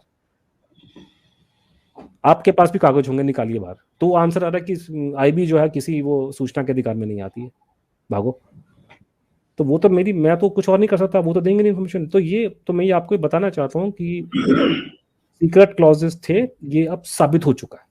ये मुद्दा अगर नेताजी गुमनामी बाबा का ना होता, किसी अर्बन नक्सल का होता, किसी आतंकवादी का होता, तो मैं आपको बता रहा हूँ कि इस देश में बवाल मच जाता, सारे ह्यूमन राइट्स वाले पागल कर देते घुमा घुमा के कोर्ट कचहरी वालों को, और रात को 3 बजे हियरिंग होती कि तुम्हारी हिम्मत कैसे हुई आज़ादी के बाद में तुम जासूसी कर रहे हो अपने लोगों के ऊपर और इन्फॉर्मेशन दे रहे हो अपने मालिकों को लंदन में जाकर के। It's a matter of record sir, it is coming from national archive in Q, London से खबर क्या आ रही है, इन्होंने नहीं बताया लोगों ने, जो डींगे मारते फिरते हैं कि हम लोगों ने ठेका लिया दुनिया में सत्ता हिंसा बनाने का। So very serious thing. So वहां फिर वही बात आ रही है, गुमनामी बाबा ने बात बोली हुई थी कि कौन किस भारत की बात करो, ये कोई इंडिपेंडेंट कंट्री नहीं है ये कोई। आज लोगों को ये तक नहीं बताया जाता, आज कंट्रोवर्सी है, आज लोग बात कर रहे हैं कि अबाइड विद मी एक प्रेयर को हटा दिया गया है बीटिंग रिट्रीट से, तो सारे कांग्रेस के लोग बादला मच गया। आपको कितने लोगों को मालूम है कि हमारे देश का नेवी का फ्लैग क्या है, उसमें जॉर्ज क्रॉस बना हुआ है। हम क्या क्रिश्चियन कंट्री हैं क्या? जो इंग्लैंड के झंडे में 2 क्रॉस है ना, आपके एक रेड वाला वो जॉर्ज क्रॉस आता है करके, एक ब्लू आता है, दैट मेक्स यूके फ्लैग। हमारे नेवी में भी फ्लैग चल रहा है। लोगों को ये नहीं पता कि हमारे देश में हमारा पहला जो नेवी का चीफ था भारतीय, वो बना 1958 में। 58 तक आपका आपका आपका नेवी अंग्रेज के पास में थी, आजाद भारत की। 55 तक आपकी एयरफोर्स अंग्रेज के हाथ में थी। मैं अंग्रेज की बात कर रहा हूँ, लोग कंफ्यूज कर कहते हैं एंग्लो, मैंने एंग्लो इंडियन की बात नहीं कर रहा भैया, एंग्लो इंडियन हमारे अपने। I am talking about proper citizens of the great Britain, जो 55 में रिटायर होने के बाद लंदन चले गए थे, और बाद में हम उनको पेंशन दे रहे थे उठा करके यहाँ से हम लोग। तो हमारी नेवी उनके हाथ में है, हमारी फौज उनके हाथ में है, हमारी आईबी उनके हाथ में है। आप मुझसे उम्मीद कर रहे हो कि सुभाष चंद्र बोस वापिस आ जाएगा और बाहर निकल के आ जाएगा वो, और ये लोग बैठे रहेंगे? तो ये पूरा बवाल इसमें बहुत जबरदस्त है। ये पूरा जब खुलेगा ना, पूरा पिटोरा इसमें पूरा, इतने इन्होंने झूठ बोले एक के बाद करते करते करते, और सबसे बड़ा जो धमाल मचने वाला है वो आपका ट्रांसफर ऑफ पावर, उसमें कोई तगड़ा लोच है उस पूरे केस में। क्योंकि सीक्रेट प्रोटोकॉल की बात उन्होंने क्यों नहीं बताई हमारे को, मुझे क्यों ये बात लंदन से मालूम चल रही है, इन लोगों ने क्यों नहीं बताई? This is not an allegation. मैंने कहा सब जो छप गया, पूरी डिस्कशन मीडिया में हुई है, लेकिन बीजेपी वाले चुप बैठे रहे। मैंने उनको बोला कि भैया अगर ये निकल के आते कि तुमने काम किया तो तुम्हें कांग्रेसी घर से निकाल के तुमको जूते मारते। तुम जो बैठ कर गांधी भक्ति कर रहे हो अभी बैठ करके, आप लोगों को शर्म नहीं आती कि इंडिपेंडेंस के बाद में आपकी सरकार जासूसी कर रही है अपने लोगों पे, और इंफॉर्मेशन लेकर के फॉरवर्ड कर रही है अंग्रेजों को? तो ये ट्रीजन है ये, और रिकॉर्ड अवेलेबल है। तो ये इशू बहुत, जो एक बड़ी, आपने शायद पढ़ा होगा ना वो टिंकर टेलर सोल्जर्स पाए, बड़ी फेमस सीरीज थी बीबीसी में। जी हाँ, वेरी फेमस सीरीज, सबसे अच्छी सीरीज वो मानी जाती है। तो उसमें बड़ा अच्छा डायलॉग था ना कि things are not what they always seem. चीजें जो दिखाई देती हैं वो है नहीं। गुमनामी बाबा नहीं है भैया कोई। गुमनामी बाबा का नाम ही लिखा गया था उसके मरने के बाद में, मीडिया ने बनाया था, he was never known by that name. वो बोलते थे यू आर डेड मैन, तुम्हारा मृत व्यक्ति, ऐसे करके बात करते थे। एक पर्दा लगा हुआ है, पर्दे के पीछे बैठा हुआ बंदा, उसके मुंह में है सिगार, और वो बैठ के अंग्रेजी में और बंगला में और बैठ के बातें कर रहा है सिक्योरिटी की, इंटेलिजेंस की, इन चीजों की बात में। There is no baba there. जो भी था गुमनामी बाबा नहीं था, है तो ये बात तो किसी भी आदमी को कॉमन सेंस में समझ में आ जाएगी। तो ये बहुत बड़ा रोचक और बहुत अच्छा टॉपिक है, डिस्कशन है, और ये समय आ गया कि हम इसकी बातचीत करें। और कल जो इस देश में घटना घटी है, मैं चाहूंगा अगर आप थोड़ा समय देंगे मुझे तो मैं 5 मिनट में आपको समरी, बिकॉज़ वो समरी बहुत अगर लोगों के सामने आई नहीं है कि उसका इंपॉर्टेंस क्या है, कल जो क्या हुआ है। प्लीज। वो ये है सर कि दिल्ली में सबसे इंपॉर्टेंट रोड है राजपथ, जिसका नाम था पहले किंग्सवे जी। एक किंग्सवे थी, क्वींसवे थी, क्वींसवे का नाम पढ़ दिया उन्होंने कस्तूरबा गांधी मार्ग, और ये किंग्सवे, तो उसका नाम है राजपथ, राजा का पथ जो होता है। तो राजा के पथ पे सबसे इंपॉर्टेंट जगह में वो एक बड़ी कनोपी थी जहां पे राजा की मूर्ति लगी थी, किंग जॉर्ज 5 की। ठीक है जी। आप कह रहे हैं कि भारत देश आजाद हो गया, हमें तो आजादी के बाद किसी की माई के लाल में हिम्मत नहीं थी कि राजा की मूर्ति हटा दे। और राजा भाई तुम्हारा वो, आप तो उसके अंदर में आते थे, डोमिनियन स्टेटस आपको मिला था, राजा था आप लोगों का, तो वो नहीं हटा इन लोगों ने। आज कोई मैं देख रहा हूँ, कोई अशोक नाम के कोई व्यक्ति हैं, वो कांग्रेसी इतिहासकार हैं, वो बोल रहे हैं कि पंडित जी ने उखाड़ फेंका। मैंने कौन से पंडित जी ने फेंटा भैया, वो तो पंडित जी की 65 में के बाद जाकर हटी है। पंडित जी तो मर चुके थे उस टाइम पे, पंडित जी ने कोई इसको हाथ नहीं लगाया। पंडित जी तो जॉर्ज 6 की जब मरने की मास पड़ी गई है तो वहां जाकर के पहुंच गया था यहाँ दिल्ली में चर्च में। सर हमारा राजा था भाई, इंग्लैंड का राजा। ये लोगों को पता नहीं है कि इंग्लैंड का राजा हमारा भी हेड ऑफ द स्टेट था इंडिपेंडेंस के बाद में। राष्ट्रपति बनने से पहले हमारा head of the state England का राजा ही था, हमें वो डोमिनियन स्टेटस मिला था, आजादी नहीं मिली थी हमारे को। तो वो उसका, और इवन 51-52 की खबरें हैं कि भारत के राष्ट्रपति राजन बाबू, सोचिए आज के जमाने में अगर ये खबर हो कि राजन बाबू भारत के राष्ट्रपति ब्रिटिश हाई कमीशन में जा रहे हैं राजा का जन्मदिन मनाने के लिए, शर्म आ रही है सुन करके। भारत का राष्ट्रपति जा रहा है इंग्लैंड हाई कमीशन, यूके। आजकल तो हाई कमिश्नर को राष्ट्रपति ऑफिस में जाएगा तो उसको तो पीए नहीं मिलेगा, उससे प्रोटोकॉल नहीं, उसको अलाउ नहीं करेगा। और राष्ट्रपति, भारत का राष्ट्रपति जा रहा है कहाँ पे, ब्रिटिश हाई कमीशन में, राजा किंग जॉर्ज का जन्मदिन मनाएंगे 6 का। तो उस किंग जॉर्ज 6 के पिताजी की यहाँ मूर्ति लगी थी, इनकी हटाने की। कोई वो मूर्ति वहां से नहीं हटनी थी आज तक। अगर वो हुआ क्या, 1965 में कुछ वहां पे नेताजी के सपोर्टर्स ने हंगामा कर दिया, और वहां जाके उन्होंने उसके मुंह में लगा दिया कालिख, और उसके कान नाक तोड़ दिए उन्होंने, और नेताजी का फोटो लगा दिया। दिस वाज द रीजन इन 1965 अगस्त में हुआ था ये, मुझे 12-13 की बात है मेरे ख्याल से। इसके बाद से ये मूर्ति हटाने का प्लान हुआ, और ये इन्होंने जाकर के 1968 में हटाई है मूर्ति। तो ये उस जगह पे मूर्ति, फिर उसके बाद अब वो देखिए इनकी फितरत देखिए गांधी भक्तों की, कि मूर्ति पे कालिख मली सुभाष बोस के सपोर्टर्स ने, मूर्ति का मुंह तोड़ा सुभाष बोस की, उसके जो कान मान थे तोड़ दिए उन्होंने, चिसल ऑफ कर दिए। सुभाष जब वहां से हट गई तो गांधी भक्त कहते गांधी जी की मूर्ति लगेगी यहाँ पे, जो उन्होंने पैटर्न का पहले का था कि लड़ाई लड़ने में सबसे आगे सुभाष बोस के फॉलोअर, लेकिन जब गद्दी खीर खाने की बात है तो गांधी भक्त पहले पहुंच गए लोग, है ना। लड़ाई करे कोई और, खीर खाने ये लोग पहुंच जाते हैं। तो कहते गांधी जी की मूर्ति लगी यहाँ पे। अब हमारी किस्मत थी कि वो इन्होंने बड़ा कोशिश किया गांधी की लग जाए, लेकिन लगी नहीं। और कल जो बड़ा जबरदस्त काम, इस बात में तो मोदी जी को सलूट मानना पड़ेगा कि ये बड़ा, अब अगर सोच समझ के किया गया तो बहुत अच्छी बात है, अगर बिन समझे हो गया तो फिर हमें बहुत लड़ाई लड़नी पड़ेगी आगे, लगता है मुझे। क्योंकि ये जिस जगह पे महात्मा गांधी की मूर्ति नहीं लग सकी और जहां पे हमारे राजा की मूर्ति लगी थी, उस जगह पे सुभाष बोस की मूर्ति लगाई है। भारत में इससे बड़ा, इससे इंपॉर्टेंट स्पॉट नहीं हो सकता। अगर कोई नेताजी की मूर्ति बना दे 300 मीटर ऊंची, वो भी राजपथ का मुकाबला नहीं कर सकती है। और ये मोदी जी की लेगेसी है, ये पूरा इलाका सेंट्रल विस्टा आने वाले 100 साल तक लोग याद रखेंगे, नरेंद्र मोदी ने पूरा ठीक कर दिया था, नई पार्लियामेंट बनाई थी। तो ये बहुत बहुत बहुत बड़ा स्टेप है ये जो कर लिया है, और इससे लेके मुझे लगता है कि पूरा इसका साइकोलॉजिकल इम्पैक्ट है। मैं समझता हूँ भारतीयों की साइक पे बहुत बड़ा असर होगा। मतलब आपने वो जगह चुनी है जहां से जॉर्ज पंजम आया, और फिर उसके बाद में उसके क्या स्तुति गान हुआ। एक देखिए, मैं आपको छोटी सी वो बता रहा हूँ, एक किताब है नटवर सिंह की, आपने भी पढ़ी होगी, ये किताब है one life is not enough. ये नटवर सिंह की किताब है। इसमें बड़ी मजे की चीज ये है, पेज नंबर 42 पे इसमें एक जगह लिखते हैं, इन 1961 Queen Elizabeth was the chief guest at the Republic Day parade. हाँ, बिल्कुल। Right? Lord Mountbatten had got Nehru to agree to the Queen and the President Rajendra Prasad jointly taking the salute. ये बात तय हो गई थी। This was a atrocious proposal. I spoke to several of my colleagues about it. There were unanimous disapproval. बहुत सारे लोगों में बड़ा इसमें गुस्सा था कि आप जिन लोगों से अभी हमने आजादी ली है, उसी की रानी को हम जो है सैल्यूट देंगे और राजेंद्र प्रसाद साथ में खड़े होंगे। तो इसको लेकर हमारी भी तो रानी है ना, हम तो कॉमनवेल्थ में है, हमारी भी तो रानी है इनडायरेक्टली। बट लेकिन उस वक्त जो कुछ हुआ, वो एस गोपाल से बात हुई, वो राधा कृष्ण के बेटे थे, और कुल मिलाकर के जो माहौल बना, नेहरू जी को ये प्रपोजल वापस लेना पड़ा। नेहरू जी को इस दबाव में कि आर्मी के तमाम सारे लोगों ने कहा कि ये मुमकिन ही नहीं हो सकता, इसमें आर्मी के अंदर रिवोल्ट हो सकता है, लोग इसके खिलाफ बोल सकते हैं। तो नेहरू जी ने प्रपोज, यानी हम देख रहे हैं कि हम 61 में एलिजाबेथ को बुला करके उनको यहाँ 26 जनवरी पे हम उनको सलामी दिलवा रहे थे, और कह रहे थे कि राष्ट्रपति और हमारी एलिजाबेथ दोनों एक साथ लेंगे सलामी। और ये माउंटबेटन ने बहुत इसके लिए पुश किया था। और ये माउंटबेटन जो थे, मुझे जो पता चला कि जॉर्ज फिफ्थ के कोई उनकी फैमिली के रिलेटिव थे, is one of the relative of George. Sir, अब आप अगर पूछ रहे हैं तो माउंटबेटन की कहानी का मुझे फिर 5 मिनट दीजिए। माउंटबेटन जो थे विक्टोरिया के पड़पोतरे थे जी। वो जॉर्ज 6 जो हो गए, जॉर्ज 6 हो गए आपके, अभी जो एलिजाबेथ के जो पिताजी हैं वो उनके कजन थे उस हिसाब से। और उसके बाद में तो वो बेसिकली शाही खानदान के थे, वो विक्टोरिया के पड़पोते थे।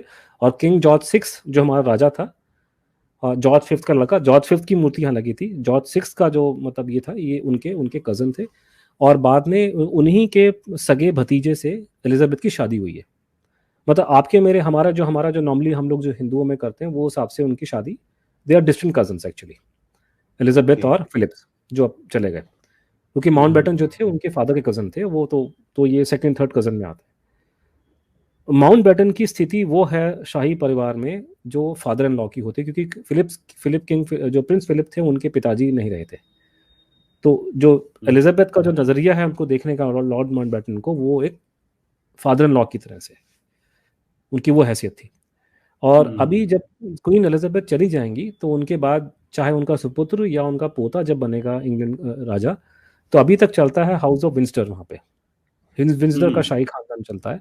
लेकिन जब एलिजाबेथ चली जाएंगी तो वहाँ पे हाउस ऑफ माउंटबेटन शुरू हो जाएगा, क्योंकि वो फिलिप का ब्लड, क्योंकि पिताजी का ब्लड आता है वहाँ से। तो फिलिप का लड़का है चार्ल्स, फिलिप का और इसका या उसका पोता, तो it will be known as the house of Mountbattens.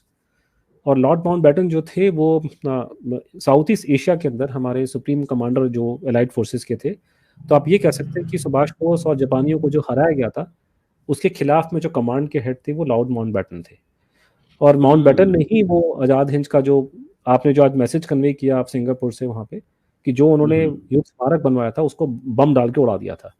और माउंटबेटन ने खुल्लम खुल्ला ये बात बोली है, ये नटवर सिंह उनके पीछे भागा करता था जब वो यहाँ पे आया करते थे, तो उन्होंने बोली है बात कि क्यों आपने भारत को 15 अगस्त को आपने आज़ादी दी। बड़ा सिंपल कारण है कि 15 अगस्त 1945 को ही जापान ने सरेंडर किया था। तो ये उनको याद दिलाता है उनकी जीत का। तो आप ये कह सकते हैं कि जिस टाइम पे नेताजी की हार हुई है उसी दिन को आप लोगों ने 15 अगस्त को आप लोगों ने आंखें बंद करके मुंह मूंद के मान लिया। अब उसपे जो ये तो खैर पुरानी इतिहास की बात होगी, लेकिन आजकल हमारे माउंटबेटन साहब काफ़ी न्यूज़ में आ रहे हैं और ये बड़ी बड़ी चिंता का विषय है हमारी सरकार के लिए, कि क्योंकि हमारे देश के लोगों ने ही, हमारे देश के नेताओं ने ही भारत का उसको पहला गवर्नर जनरल बना दिया इंडिपेंडेंस के बाद में। वो आखिरी वॉयसराय बनकर के आया था, लेकिन आपने उसको बना दिया पहला गवर्नर जनरल यहाँ का, फ्री इंडिया का। और सब प्रॉब्लम ये हो गई है, अगर आप पढ़ रहे हो आजकल अखबार इंग्लैंड के, तो माउंटबेटन साहब तो निकले पीडोफिल। ठीक है जी, बच्चाखोर जिसको कहते हैं हमारी हिंदी के अंदर। प्रॉब्लम ये आ रही है कि अगर एक आदमी बच्चाखोर पकड़ा गया तो और किसका नंबर आएगा, मुझे ये डर लग रहा है अभी, क्योंकि ये जमाना था कि हम छोटे थे तो किसी को पता था नहीं कि बीमारी भी होती है। तो अभी जब आपके पादरी पकड़े गए हैं यूरोप अमेरिका में कि ये, तभी तो लोगों ने छोड़ दिया बच्चों को भेजना चर्च वगैरह के अंदर। तो बात नहीं करता इस पे कि सारे के सारे पादरी तो दूसरा तीसरा आदमी तो वहाँ पे पीडोफिल निकल रहा है, वहाँ पे बड़ी बीमारी फैली हुई है हम लोग के चर्च के अंदर, मेरे को लगता है। तो प्रॉब्लम ये हो रही है कि अगर आपका पहला गवर्नर जनरल पीडोफिल निकला था तो दूसरा नंबर किसका है? कि जिस चीज को आप एक्सपेरिमेंट बता रहे हो वो एक्सपेरिमेंट थे कि पीडोफिल के साइन थे वो? पीडोफिल का मतलब क्या होता है कि आदमी बच्चों के पीछे जाएगा। तो ये बड़ी खतरनाक विषय है जिन पे डिस्कशन पहले पॉसिबल नहीं थी, लेकिन भगवान करे ये जो सोशल मीडिया का जमाना आ गया, आप इन चीज़ों को डिस्कस टीवी में नहीं कर सकते। लेकिन मेरा मानना है कि ये ऑलरेडी ट्विटर पे डिस्कशन हो रही है और सरकार को ये समझ देना चाहिए कि अब ये वो दिन लद गए। और एक्सपेरिमेंट के नाम पे पीडीओफिलिया प्रमोट मत करो, आपका सुपड़ा साफ हो जाएगा नहीं तो, क्योंकि ये बात कोई बर्दाश्त नहीं करेगा। जैसे यूरोप अमेरिका में अवेयरनेस आ गई है पीडीओफिलिया को लेकर के, और वहाँ लोग मतलब बर्दाश्त नहीं करते एक सेकंड भी इस चीज़ को। वो अभी भारत में अवेयरनेस नहीं है, लेकिन आ जाएगी कुछ साल बाद। राइट। शर्म की बात है, इस देश का पहला गवर्नर जनरल पीडोफिल था। अब मेरे को बाकियों पर डाउट हो रहा है अभी तो ये बड़ा गंद इस चीज़ों में भरा पड़ा है और ये चीज़ें निकलनी चाहिए। और जिस तरह से इन लोगों ने, देखिए सर कितना मतलब कैसे नैरेटिव चेंज किए जाते हैं कि साहब वो तो पंडित जी का अफेयर था माउंटबेटन की बीवी के साथ में। तो भैया अफेयर हमेशा बाय डेफिनेशन दो सिंगल आदमियों का होता है। दूसरे की बीवी को लाइन मारने को अडल्टरी कहते हैं। इस तरह की घटिया हरकतें लोगों ने करी हैं उस जमाने में। शर्म आता है, आज पढ़ते हैं तो उनको शर्म आती है हम लोग को। आज मैंने ट्विटर में मैंने डॉक्यूमेंट पोस्ट किया, इंग्लैंड में मेरे हाथ लगा था। बकिंगम पैलेस क्वीन का जो पर्सनल सेक्रेटरी है वो चिट्ठी लिख रहा है इंग्लैंड के प्रधानमंत्री को कि अब समय आ गया कि कोई हमारा मंत्री जो है एडवाइजर जी को बोले कि ये भारत जो आप जाती हैं बंद करे जाना आप।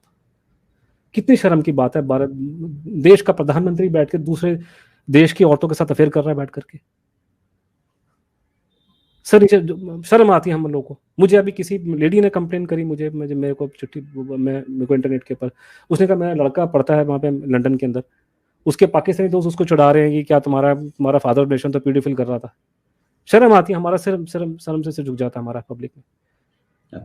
तो ये सरकार जो अभी बैठी है उसको जस्ट समझना चाहिए कि लोगों में चेतना आ गई है, अब वो टाइम चलेगा, ये वो माउंटबेटन की जय हो करने वाला चला गया, जय हो, दैट्स राइट, थोड़ा सा ये सेंसिटाइज हो जाए, क्योंकि ये बड़े बड़े गंदे विषय हैं जिन पे बात करना बड़ा शर्म आती है, बड़ा बड़ा नहीं, लेकिन अगर हम लोगों के दौर में भी अगर ये नहीं हुआ ना, तो देखिए फिर होगा ये कि हम लोग अपनी भूमिका को लेकर के ये होगा कि भाई हम लोगों ने क्यों नहीं किया, हमारे पास तो कोई दबाव नहीं। तो कम से कम शुरुआत हो, तो लोग उसके बाद फिर अपने आप, जो पब्लिक डोमेन में चीजें आ जाएं, लोग अपने आप फैसला करें। हमें किसी के बारे में तथ्य रख दें, जैसे आपने इतने सारे फैक्ट्स रखे हैं, आज उसी पे चर्चा हो रही है, तमाम सारी बातें हैं, तो आपके तथ्य जो हैं वो किसी उसके ऊपर, फैक्ट के ऊपर बेस है ना, सिर्फ ऐसे ही नहीं है कि आपने किसी से सुना, पुष्पेंद्र जी, किसी फैक्ट ने का मैं कहा। बताऊं आपको, वो बोलना जरूरी है क्योंकि लोग समझें तो उसे।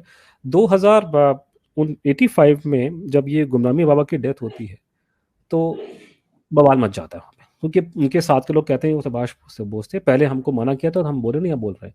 जब वहाँ पे बवाल मचा तो नेताजी की फैमिली के 2 लोग वहाँ पर आए। जो सुभाष बोस की जो फैमिली का जो ट्री था, मतलब आप 12-13 भाई बहन थे, तो 14 पहले भाई। था, मतलब हाँ 14 थे। तो जैसे उसमें उनके मंझले भैया थे, उनका नाम था शरद चंद्र बोस। जो शरद के नीचे था सुरेश, फिर थी तारूबाला के नीचे सुभाष था, ये ऑर्डर था। तो तारूबाला जो थी वो गोरखपुर में थी, उसकी शादी गोरखपुर में हुई थी, लेकिन वो मेरे ख्याल से चल बसी थी वो। तारूबाला का लड़का वहां पर आया पहले तो। अब उसके बारे में मैं कुछ बोल सकता नहीं, क्योंकि तारूबाला के लड़के से मैं मिला नहीं और तारूबाला के लड़के ने कभी कोई स्टेटमेंट मीडिया को दिया नहीं। लेकिन सुरेश की लड़की ललिता वहां पर आई, उसने खुल करके मीडिया से बातचीत करी, उसके स्टेटमेंट्स अवेलेबल है। वो देख के रो पड़ी, कहते तो मेरे दादा का सामान है, मेरे दादा का छतरा है, ये मेरे मेरे मेरे अंकल का है, ये मेरे पिताजी की हैंड राइटिंग है। उसने पहचाना ये सामान मेरा है, मेरे जो वहां से, क्योंकि जब उन्होंने लोगों का दरवाजा खोला उसके घर का, गुमनामी बाबा का, तो देखा सारा वो किताबें वो पड़ी हैं, सामान पड़ा है। किताबों का तो आलम सर ये है, आज के ज़माने में, मैं आज की बात कर 2022 में, मान लीजिए कि आप और मैं लोकल इंटेलिजेंस यूनिट में काम करते हैं और हम बैठे हैं बस्ती नाम की जगह पे, और मैं आपको खबर देता हूँ कि सर यहाँ पे कोई शहर में नया बाबा है, बाबा टाइम मैगजीन पढ़ता है अमेरिका वाली। तो आप मुझे बोलोगे बेटा खबर लेके आप पूरी की, कौन सा बाबा पढ़ता है टाइम मैगजीन, मैं भी देखूँ। और ये हम बात कर रहे हैं 1960s की, कि बाबा टाइम मैगजीन में पढ़ रहा है, बाबा पीजी वुडहाउस के नॉवल पढ़ रहा है, बाबा चार्ल्स डिकन्स के कलेक्शन रख के बैठा हुआ है, इंसाइक्लोपीडिया ब्रिटानिका पढ़ रहा है बाबा बैठ करके। ऐसे बाबे नहीं होते इस देश के अंदर। जो बाबा पढ़ेगा ना पीजी वुडहाउस, वो खोलेगा आश्रम लंदन में जाकर के, अमेरिका जाकर के। तो ये कौन सी महान आत्मा आ गई यहाँ बैठी हुई है? अच्छा, वो महान आत्मा ऐसी है कि उस पर गोलवालकर की चिट्ठियां आ रही है उसके पास में, मुसलमानों की चिट्ठी भी आ रही है, सिख भी कह रहे हैं पैर पड़ रहे हैं उसके। ऐसी कौन सी महान आत्मा है जिसके पैर पड़ रहे हैं सिख, हिंदू, मुसलमान सारे? कौन सा महान आत्मा भैया देश में अभी? तो ललिता बोस ने ये सारी बातें बोली, उसने मीडिया में स्टेटमेंट दी कि मेरे अंकल हैं, हैंडराइटिंग मैच कर रही है, फलाना ढमकाना। वो गई मुख्यमंत्री के पास में, मुख्यमंत्री ने उसको बोला प्राइवेटली, ये केस हमारे बस का नहीं है, तुम कोर्ट में चले जाओ। तो उसने जाकर के ये कोर्ट में जाने के लिए उसने रॉबिन मित्रा नाम के बड़े जाने माने वकील थे लखनऊ के, उनको हायर किया। रॉबिन मित्रा के एक जूनियर थे जो बाद में जाके जस्टिस ए एस वर्मा, जो हमारे चीफ जस्टिस बने, वो उनके आप लगा ली। रॉबिन मित्रा का ये रसूख था उस जमाने में। तो रॉबिन मित्रा ने कोर्ट में केस फाइल करने की उन्होंने प्रोसेस स्टार्ट कर दी, और ये बड़ी एक अजीबोगरीब दास्तां वहाँ घटती है। ये केस उन्होंने फाइल किया है फरवरी 86 में, प्लानिंग वो कर रहे थे। फटाक से उसी फाइल करने से थोड़े दिन पहले एक ऐसा व्यक्ति जिसका राम जन्म स्थान डिस्प्यूट से कोई लेना देना नहीं था, उसने आकर के एकदम से वहाँ पे कोर्ट में केस किया। हम ना जाने क्यों कोर्ट ने उस आदमी को अलाउ कर दिया, और फटाक से राम जन्म स्थान के वो जो प्रॉब्लम एरिया था उसके कपाट खोल दिए गए, और वो हमारा डिस्प्यूट शुरू हो गया। तो एक थ्योरी जो फ्लोट वहाँ पे लोगों ने मुझे बताई है वहाँ पे, कि ये पूरा जो राजीव गांधी गवर्नमेंट ने जो खुलवाया था पूरा कपाट, वो बेसिकली इसके लिए नहीं खुलवाया था कि जैसे जो लोग बोलते हैं कि साहब वो शाहबानो वाले केस में उनको हिंदू मुस्लिम को मतलब काउंटर, अरे काउंटर, मैं उसको बिल्कुल मानने को तैयार नहीं। पहली बात है कि राजीव गांधी से बड़ा सेकुलर आदमी कोई आज तक पैदा नहीं हुआ, तो वो तो करेगा नहीं। दूसरा है कि मैंने अपनी पूरी जिंदगी में, मैं अपने मामा को इंक्लूड कर रहा हूँ उसमें, मैंने अपनी जिंदगी में एक कांग्रेसी नहीं देखा जो अयोध्या में मंदिर चाहता हो। सारे मस्जिद के फेवर में थे। जिस दिन अयोध्या टेम्पल का वर्डिक्ट का आया था, हमारे कोर्ट का वर्डिक्ट आया था, मेरे जितने पड़ोस में कांग्रेसियों की शक्लों में ऐसे शक्ल बनी जैसे घर में चाचा मर गया उन लोग का।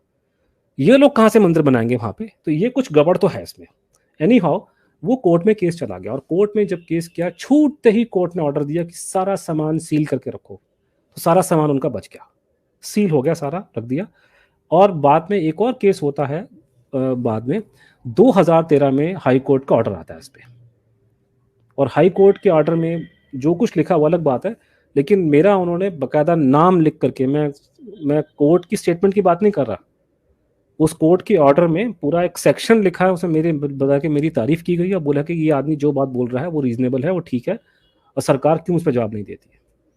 तो ये जो मैं आपके सामने खुल करके बोल रहा हूँ, उसकी ताकत मेरे को कहाँ थी कि मेरे को कोर्ट कचहरी से मेरे को अप्रूवल मिल चुका है। आपको कोर्ट केस मेरे पे केस डालोगे ना बेटा, मैं आपको इलाहाबाद हाई कोर्ट का जजमेंट दिखा दूंगा। मुझे काउंटर करने के लिए आपको सुप्रीम कोर्ट जाना पड़ेगा, सुप्रीम कोर्ट में पैसा बहुत लगता है। मेरे को हाई कोर्ट ने मेरे को ऑर्डर में बोला है कि मेरी इंक्वायरी बिल्कुल ठीक है, मुझे कोर्ट किया गया पूरे रूल। तो जो बात आपको बोल रहा हूँ वो बिल्कुल ठीक है, उसमें कोई वो नहीं है, कोई ये कोई एलिगेशन नहीं है। जो बात पीडियोफिलिया वाली बोल रहा हूँ एलिगेशन नहीं है भैया, फैक्ट है वो। आप फंसोगे आप लोग अगर मुझसे आप पंगा लोगे इस बात पे तो। Absolutely absolutely. अनुजधर जी, आपके पास इतना खजाना है और इतना सारा आपके पास तथ्य फैक्ट है कि मैं समझता हूं कि इस पर बड़ी लंबी सीरीज चल सकती है, लेकिन क्योंकि इस पर्टिकुलर विषय के ऊपर अक्सर हमारे यहाँ कभी कभी बस हल्की हल्की बात होती थी, वो उड़ जाती थी, लेकिन आपकी इस किताब को जितना मैंने पढ़ा है, मुझे लगता है कि हिंदुस्तान के हर उस आदमी को ये किताब इसलिए पढ़नी चाहिए क्योंकि हम हमारे साथ सिर्फ यही नहीं हुआ कि कहते हैं कि ट्रांसफर ऑफ पावर हुआ, बल्कि हमारे हीरोज को किस तरीके से विलेन बना करके इस देश के अंदर समाप्त कर दिया गया, और वो आज भी मतलब वो सिलसिला सो कॉल्ड आजादी के बाद लगातार चल रहा है। ऐसे में अनुजधर साहब और चंद्रचूड़ जी की किताब है, मैं समझता हूँ ये ठीक है, सरकारें आएंगी जाएंगी, कोई सरकार कुछ करेगी कोई नहीं करेगी, कोई मानेगा नहीं मानेगा, लेकिन ये जो एक तरीके का दस्तावेज कह सकते हैं, डॉक्यूमेंटेशन कह सकते हैं जो आपने किया है, ये लाजवाब है। हर हिंदुस्तानी को ये किताब पढ़नी चाहिए, और हिंदी वाले हिंदी पढ़ सकते हैं, अंग्रेजी वाले ये किताब पढ़ सकते हैं, लेकिन आज हम ये जरूर माने कि ये जो किताब लिखने का वैसे तो हिंदुस्तान में बड़ा फैशन है और बहुत लोग किताब लिखते हैं और यकायक वो रातों रात इंटेलेक्चुअल हो जाते हैं, लेकिन अनुजधर से जितनी बातचीत हुई है उसमें लगता है कि जैसे एक किसी सच को जानने का पैशन है, उसके लिए कितनी दूर तक जाना, प्रोफेशन को छोड़ देना, प्रोफेशन को बिल्कुल एक साइड कर देना, और सरकारें कुछ भी कहती रही हो, और कितनी लड़ाई और कितनी बातें। मैं समझता हूँ 1 घंटा 36 मिनट हो गए, और अभी भी मैं समझता हूँ कि अभी तो सिर्फ एक पूरा इसके ऊपर एक आउटलाइन एक तरीके से क्रिएट हुई है, अभी तो उसमें बहुत कुछ, बिल्कुल बहुत बेसिक, कुछ। बिल्कुल बेसिक। तो I am so Pushpendra grateful ji, to you. एक समय ऐसा आएगा, अभी तो नहीं, कि आप और मैं बैठ करके यहाँ सिर्फ ये डिस्कशन करेंगे कि इंटेलिजेंस ब्यूरो और नेताजी मिस्ट्री, उस पे 1 घंटे का बहुत सीन हो जाएगा। लेकिन वो आने से पहले लोगों में अवेयरनेस तो हो, पहले हम तब उसे बात करेंगे। Absolutely I am really thankful to you Anuj भाई, थैंकफुल टू यू सर, आपने, थैंक यू सो काइंड। हम तो सब एक ही प्रोफेशन के लोग हैं, लेकिन आपने जो काम किया है इसके लिए कोई उसका मैं जितनी तारीफ करूं वो कम है। और आज बहुत सारे लोगों ने कहा, जब ये अनाउंस किया कि अनुजधर साहब को बुला रहे हैं, तो सबने कहा कि आप उनसे वो गुमनामी बाबा पे बात कीजिएगा। मैंने कहा यार मैं उसी के लिए बुला रहा हूँ, बाकी बात करने के लिए तो इस देश में बहुत सारे लोग हैं, मैंने कहा। लेकिन इस पे जब आप कभी और चाहेंगे और किसी, तो इससे आगे का जो चैप्टर है हम फिर उसको कवर करेंगे। Thank you very much Anuj भाई, God bless you, take care, thank you very much sir, thank you very much. Thank you sir.